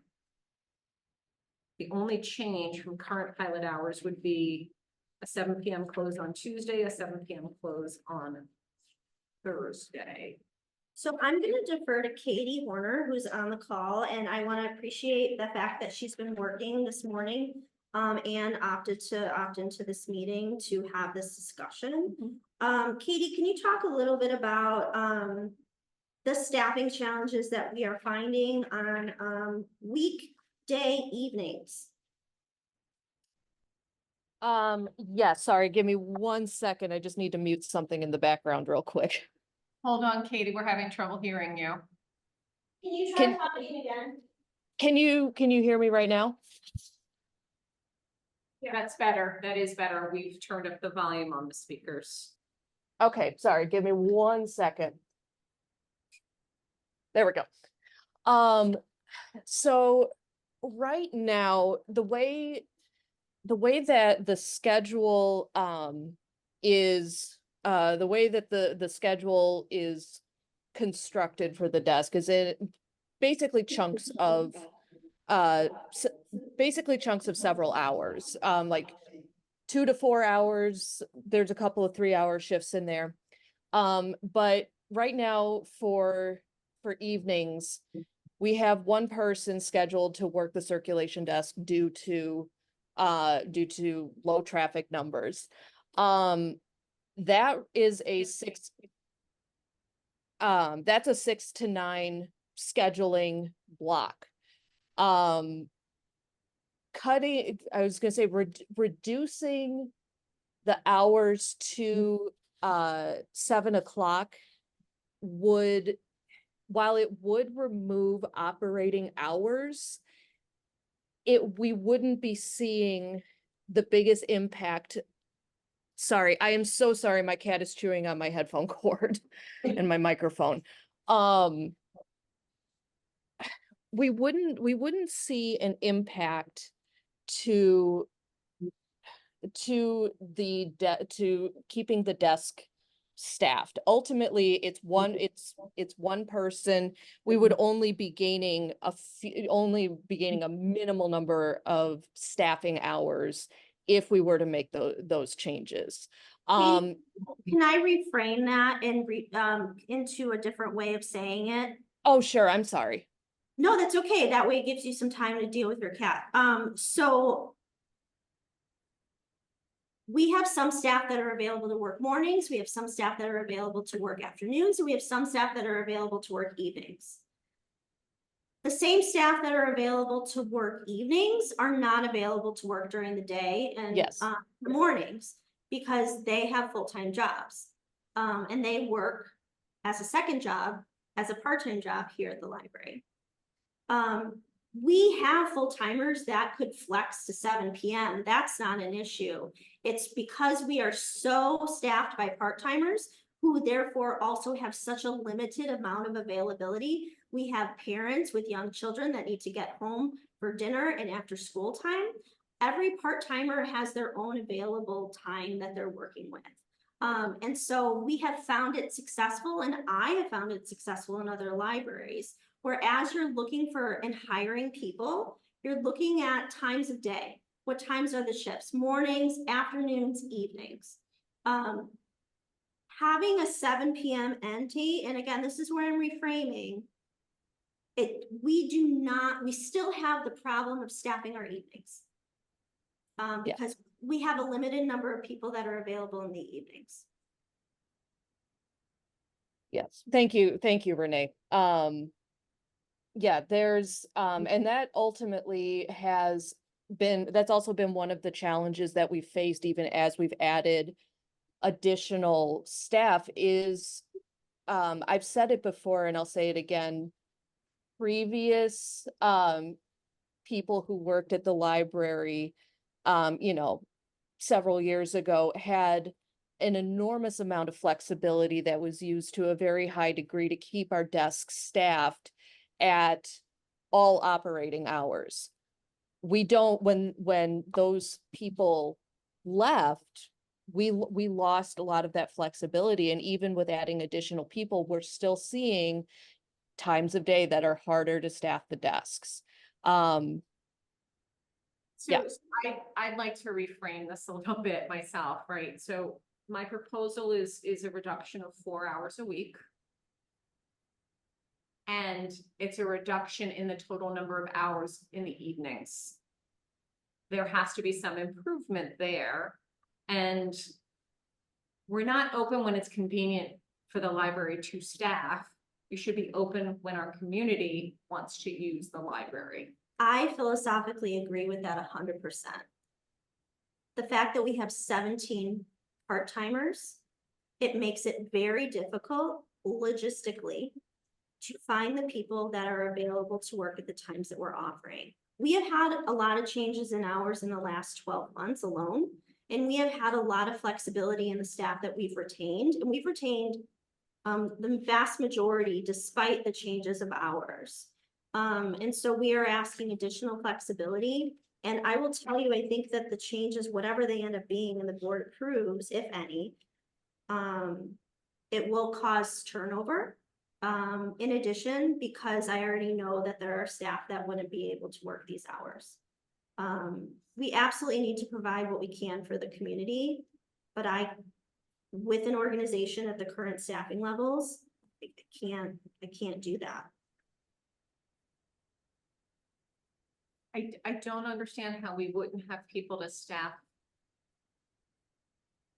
I mean, we're open these hours here. We're talking about being open minus 4 hours or minus 6 hours on the right-hand side. Mhm. I don't understand how that's gonna mean turnover. Because the people that work at our library some people work every Saturday. I'm thinking of one staff person in particular. In order to retain her in our pilot hours, she was originally working 4 evenings a week. We took 2 evenings away. And so she adjusted her schedule and she now works every Saturday. She has a full-time job. She works 2 evenings a week now in our current schedule, and she works every Saturday. She will not be able to keep up the same number of budgeted hours in her personal schedule as we adjust this schedule further. And this will no longer work for her personally. So it will result in at least one staff turnover that I know. So Right. we're And going, so we're gonna see it regardless. your proposal was to only be open late one evening, Thursday, so it sounds like that's even more of an impact for Yep. this one particular part-time. Your original proposal is even more of an impact for this one individual. But as So you said, I can't make decisions based on one individual. I'm Right. terribly sorry. no, I'm not, The board can't do that. I'm not suggesting that. I'm actually proposing that we change the schedule regardless. Even though I know that she's going to be leaving. So that's a probability, whether it's the proposed pilot hours of 46 hours a week or the proposed pilot hours of 48 hours a week. Yes, because she loses out on the hours that she had before and she needs to find another job. Okay. So my question was, the proposed 48 hours a week, 10 to 7, 10 to 7 on Thursday, 10 a.m. open, etc. Why would that not work? We would make anything work according to the board's direction. I can understand, so maybe. I can understand when you're looking at desk shifts, that a 7 PM doesn't allow for the type of desk shifting to be like allocated in a way that makes sense. Like I can understand that versus a 9 PM, like Katie was saying, 3 or 4 hours at a time. If you're cutting 2 of those desk hours, out, how you staff, I can see that changing things. Is that the correct interpretation of like why? Right, we schedule desk according to shifts.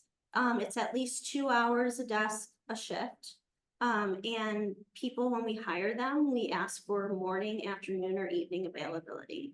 Regardless of whatever the hours end up being, we're going to have to address it with our staff that we have, and there are gonna be changes, and we know that. Yeah. We know that, and we will absorb that no matter what, and in fact, I would advocate for a reduced hour regardless of any additional staffing changes that would take place because it's the needs of the organization that comes first. So I'm totally agree with you, Bonnie. I just want to clarify that.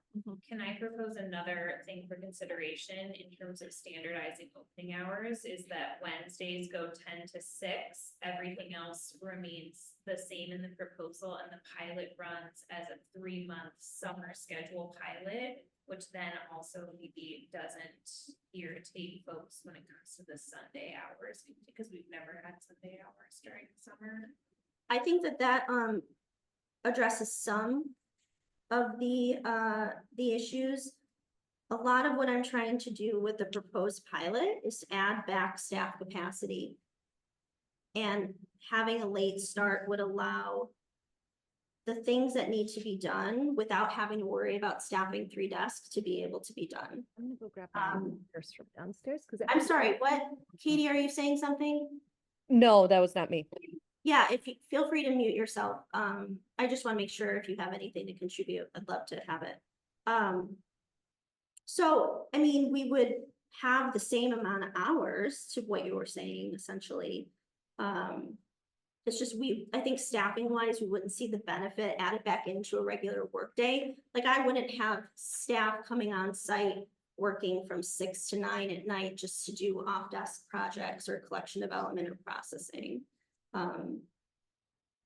It wouldn't be able to do that, but during normal day hours, people could be on site, have department meetings, have collection projects, have all of that happen, during regular hours of the day, when people are normally scheduled to work anyway.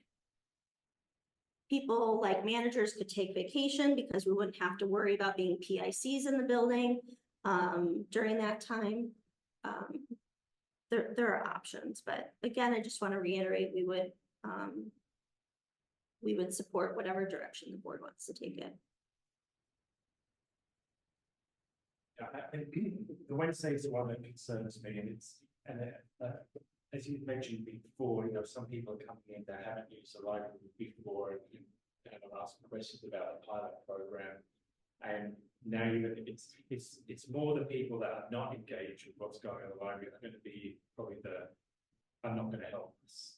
They're the ones that are going to be they're going to complain, and they didn't know about all the different programs that are out there. And So I think that's where I would get worried about, just on that Wednesday, somebody turning up. it's possible. I think that's one approach. I think that approach is one that's really led by fear of complaints, as opposed to looking at what the organization really needs.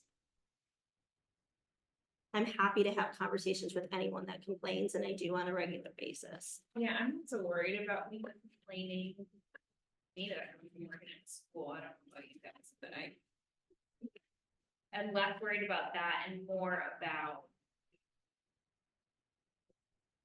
like trying to figure out a way to meet the organization's needs and also be somewhat responsive to the community feedback we're getting, because it feels like we're not being responsive to any of the feedback we're getting. And while 2 hours doesn't maybe feel like a lot when if we said that to someone on the street, like here's 2 more hours a week, I think the variation in opening time does. I think that the fact that we're asking for feedback is super crucial to this process. I think there's also a legitimate argument to be made for the fact that we need more data and we need to increase our capacity. I don't know if after 6 months, we're able to do all the things that we want to be able to do as an organization. Unless a lot more money is being spent in our fund balance to accommodate staffing, I don't think that you're going to see much difference month to month with these numbers. I have to say that when I first read these last week, whenever it was you sent them out, it looked like a number salad to me. So I think consistency as just optics are important. 10 o'clock opening. Is important, I think, to always know that the library opens at 10 a.m. unless there's, during the school year when there's staff meetings or something like that, and then you have your occasional late start. But that's during the school year. I think during the summer, people are going to want to come with their little ones at 10 a.m. 12 is too late. If you've got a young child who's going to nap, You're absolutely right. You're absolutely right. And then I think having one night where it's open till 8, it is once again just confusing. I'd rather see the symmetry of having consistent hours on Tuesday and Thursday. So are you proposing making hours permanent or extending a pilot? I'm not I understanding. am proposing making a pilot that of the schedule that Bonnie suggested. Having all 6 of our days be open at 10 a.m. and then Monday and Wednesday close at 6, Tuesday, Thursday close at 7. Fridays and Saturdays at 5 are not a huge change. We've been doing that already. I just think there's more logic in the standpoint of somebody walking up and looking at the hours on the library door. There's also less foot traffic Tuesdays and Thursday evenings than there is, and there's more foot traffic Wednesday mornings. Oh, absolutely, and I'm not denying that for sure. And there are some Wednesdays that is, as you mentioned, Fridays and Wednesdays flip flop as well, as far as the traffic, where Fridays will be less 1 month and more another. So I think you've heard, my point of view. I'm very happy to answer more questions, but, I'm looking at the organizational capacity, as opposed to just the data or the optics. Again, we will be happy to, support whatever the board feels is best for the community and best for the library. These are tough calls to me, very tough calls to me.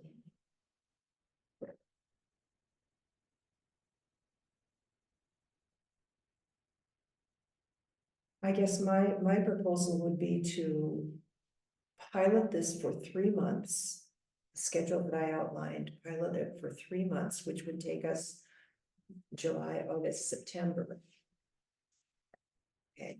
Sorry, can I pop in for just a moment? Yes, I just want to mention that we have 3 programs scheduled on Thursday evenings, 7 p.m. in July and August. yeah, so we would have to cancel, but again, I'm not trying to go into the specifics of that. I appreciate you providing that, Eliza. I'm just more trying to let the board provide their guidance as best as they can. Gotcha. We will support whatever cancellations we need to make. That's interesting. Thursday nights were our program nights. Is that traditionally what we do Thursday nights or program? For adults. The feedback we've received from adults recently, actually, as part of the open houses, having adult programs earlier in the evenings at a 6 o'clock start time, because older adults tend to go to bed earlier, and 7 p.m. start time was too late. And so in thinking about an 8 p.m. closing, we were trying to compromise programming needs for a 6 p.m. start for late night programming for adults, while still being able to offer that hour-long program and have time to close. But as I've said, operations are most important before programming, before all of that. And so the needs of the library, the staff, or desks are most important.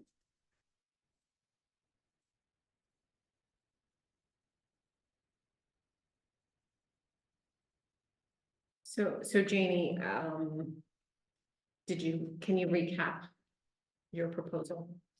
My proposal would be to adopt the hours that you suggested, which would be Monday through Saturday, open at 10 consistently. Monday close at 6, Tuesday close at 7, Wednesday close at 6, Thursday close at 7, Friday and Saturday close at 5, which would be total pilot hours per week of 48 rather than 46, so not quite the reduction you proposed, Renee, but with school starting mid-August, if we did this for a 3-month trial, and maybe a 6-month would be a better trial too. I'm just thinking that this would get the summer months of July and midway through August. School starts middle of August. So if we did it for 3 months, half the trial would be vacation time for school kids, half of it would not be. And so we get a good idea of what's going on with both of them. However, if we made it a 6-month trial, that would take us through another academic year and get us the data that we did start gathering last year in November, But with a totally different schedule. With a different schedule, right? So, So I would think a 3-month extension of the pilot, we can always extend it further if needed. of the current pilot, you mean? No, that that's- effective July 1, we have modified the pilot. We say it's gonna be for 3 months and we're gonna reevaluate at that time. I feel that the community is actually accustomed to having those Sundays back in September after Labor Day. Mhm. So, you know, I'd like to see a path toward Sundays coming back in line, hopefully before the end of the calendar year.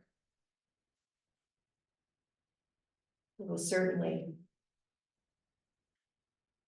For the dedicated users, it will certainly get their attention. Just What like having, not still keeping Sundays, not going back to open on Sundays once the school year starts is what I'm gonna say after Labor Day. Yeah. That will get their attention. Mm-hmm. I mean, just to confirm, we've been closed on Sundays all year long. I know, Just to I confirm, know, yeah. I know. People use the library differently and they won't remember what last spring was about. So I understand what you're saying. Okay. I'm not sure how to approach this, so I'm gonna try this and maybe it'll work, maybe it won't. How does the board feel about a 10 a.m. open on every day of the 6 days that we're open? I feel pretty strongly about that. I do too. Yeah. Okay. The next piece is then our closing time, Monday, Tuesday, Wednesday, Thursday, Friday, Saturday. Renee and the team had proposed 6 p.m. for Monday, Tuesday, Wednesday, and then 8 p.m. on Thursday, Fridays 5, and Saturdays 5. So there were 2 evening changes. You know, I personally, I think that now that I know that Thursday night is traditionally our adult programming night. With that in mind, it doesn't bother me to have Monday, Tuesday, Wednesday, 6 p.m., Thursday, 8 p.m. That's not a huge change. I guess what bothered me is, wait a minute, what day is it when we open? Wait a minute, what day is it, when do we close? There is at least some logic to starting with Monday, 6 p.m., 6 p.m., 6 p.m., 8 p.m., 5 p.m., 5 p.m. I mean, there's logic in the other two. I'm just saying True, that there's different true. reasons and your Yes. reasons are optics, which I understand that. Yeah, and Janie, I agree with you. I agree, you know, even though I put the 7 p.m. out there based on the traffic and just, you know, providing another option for people to respond to. Like you, I was kind of swayed by this conversation around adult programming. I'd like to still be able to provide adult programs. I would too. Yeah. Yeah. And even if they started, I mean, when do they usually start? At 6? Well, in our current hours, it's 7. It's 7. So that's why we suggested 8 for Thursday, so that we could have it backtracked to 6. The program would be from 6 to 7, gives time for takedown of setup, That's cleanup and everything. Yes, That's where we need yeah, the staff. because you don't really want the program to end As the library at closes. 8. We can't do that. Yeah, you can't do that. So is there consensus around starting with Monday, closing time 6, Tuesday 6, Wednesday 6, Thursday 8, Friday 5, Saturday 5? I think that works for me. That works for me. My only concern with the Tuesday closing at 6, you only get 1 day. I mean, you know, people that are working. If you look at the traffic, there's a lot of traffic between 6 and 7, and then after 7 it dies off. My only concern would be if people rely on that to, you know, it's a late, you know, their late pickup from on a Tuesday. It's like when I was at Glencoe on Fridays, they stayed open till 6, so that when the train came in downtown Glencoe, they were able to drop by, pick up their holds. Right. That's Mhm. Glencoe's closer to the city. I was just using that as an example to say, like, I understand why that extra, Yeah. you know, especially for those working individuals, Right. Then does it make sense? It's Bill, I'm gonna build on your comment for it to be an 8 PM close on Tuesday. I don't know that it needs to be 8, I mean, but I guess if we were going back to Janie about consistency with the times, keeping it consistent would be, that would make sense. But I see most of the activity between 6 and 7, and then it drops off. Drops off then from 7 to 8.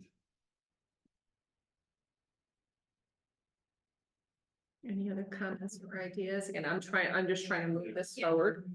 Honestly feel most strongly about the standardized opening time. I can understand and appreciate the 6, I don't have as strong of a feeling about the 6, 6, 6, 8. But I do think a standard opening time and a 3-month publicized, knowing that we can extend as we evaluate every month. Extend it after that point in time. Yeah, I would go over, and then you've just got 8 o'clock then on a Thursday, which is when you have programs in there, that can be explained. So I can go along with consistency with the 10 o'clock start and 6, 6, 6 and 8 o'clock on Thursdays and it's. So I think we have some consensus. I'd love to hear another motion. I think we might be ready for a motion. Okay, I'm sorry. Should I share Matt's comments? Oh, yeah, absolutely. Okay, sorry. So Matt's on a business trip and was not able to Thanks for doing that. join us, but he did say, full transparency, I support the proposal to the board by library staff to continue and modify the hours as stated from 52 to 46.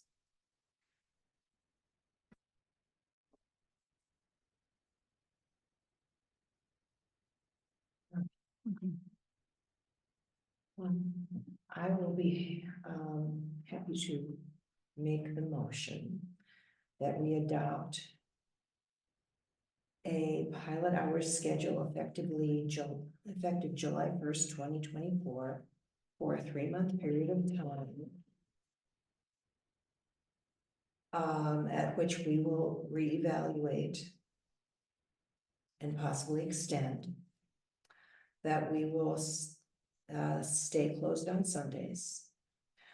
We will open the other 6 days at 10 a.m. and the closing times will be Monday, Tuesday, Wednesday, 6 p.m. Thursday will be adult programming night, so closing will be 8 p.m.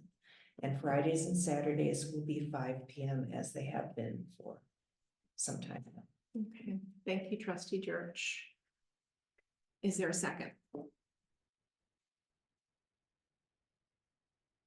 I'll second.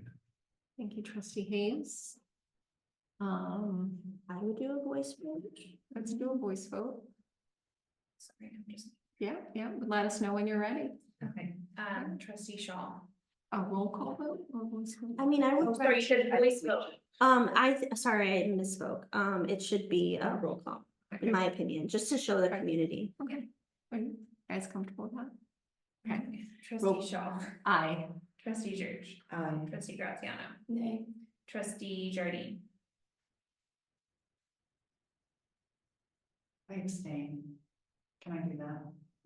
Yeah. Hang on, sorry, I'm making sure I capture this.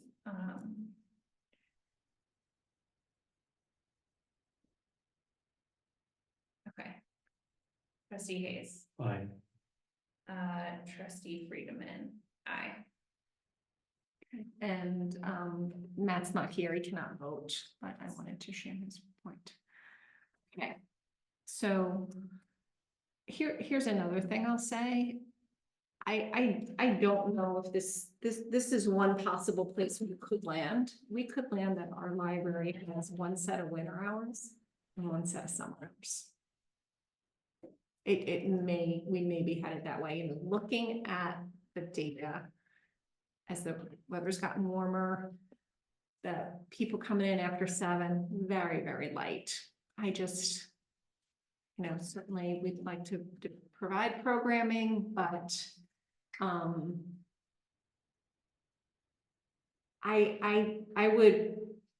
I view this as further experimentation with the demand that we have for service in the building. And I think it's appropriate for us to do that because remember, a lot of these counts are actually staff passing the counter late in the evenings, right? And certainly the ones, you know, before 10 o'clock, certainly. Bonnie, I can add to that, that's the spirit in which the motion was made, Mhm. that this. It was hard, It's a very hard. it was very hard for me to vote for reducing hours last time, but I know we're up against a wall, we are. And it's hard to reduce again. I am very concerned about optics, I am, And I think that's absolutely legitimate as elected officials. I just want to thank each and every one of you for your perspectives and votes tonight. And for, you know, the support that I know you give the library and our staff each and every day. However you voted tonight, it doesn't mean that staff think that they don't have your support. I know that still continues. I know that we're all up against a wall for a lot of reasons. And I just appreciate the open and transparent discussion. Please, if you want to chat with me one-on-one about anything else, my door is always open to you and the community. So thank you all.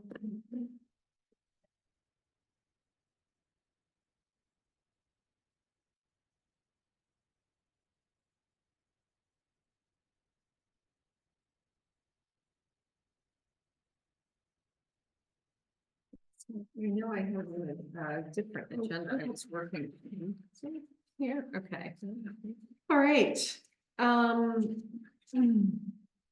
New business item B, discussion update on draft IGA agreement and negotiations with Lake Bluff Village. So when we last met in May, we identified our delegates to negotiate with the village. We've then gone back and forth with the village a couple of times on dates. Our next meeting is scheduled for July 1st. great. So thank you all for your input on the surveys and the questions. Allie and Renee and I did a IGA meeting 1 or 2 days ago and went through that thoroughly. It was yesterday. That was Yesterday. It was yesterday. Today's Tuesday. So that is the current update on the IGA with the village. Correspondence? Just one today. I tried to make the packet really trim. For anybody that would like to walk in the Lake Bluff Library Parade, or the parade for the library, we are taking volunteers. You get a free library t-shirt. There are treats that will be provided before and after the walk, lots of water, fun times. You could even wear some balloons as depicted here in the picture from last year's 4th of July parade. I currently don't have any staff volunteering to work that day because it is paid in a half time because it's for the library. Depending on the amount of people I get or not get, I mean, we may withdraw our application. I wouldn't mind a day off, but I also would love to walk in the 4th of July parade and enjoy all of the support from the community that I know we're receiving. But currently staff, there are no staff who have signed on. So if any trustees would like to, please let me know. I think I will be able to do that. Thanks, Janie. I'll send you the info. And I love wearing. Yeah, they designed these really fun backpacks last year and it'll be a great time. So it's the 90 degrees. So, yes. There will be ample hydration provided. All right. Any other business? Prior to executive session? Hearing none. We will be, I'm open to a motion to move into executive session to discuss a specific employee in performance. So moved. Thank you, trustee Jerch. Is there a second? Second. Thank you, trustee Jardine. Okay, so as of 9:36, we are moving into executive session.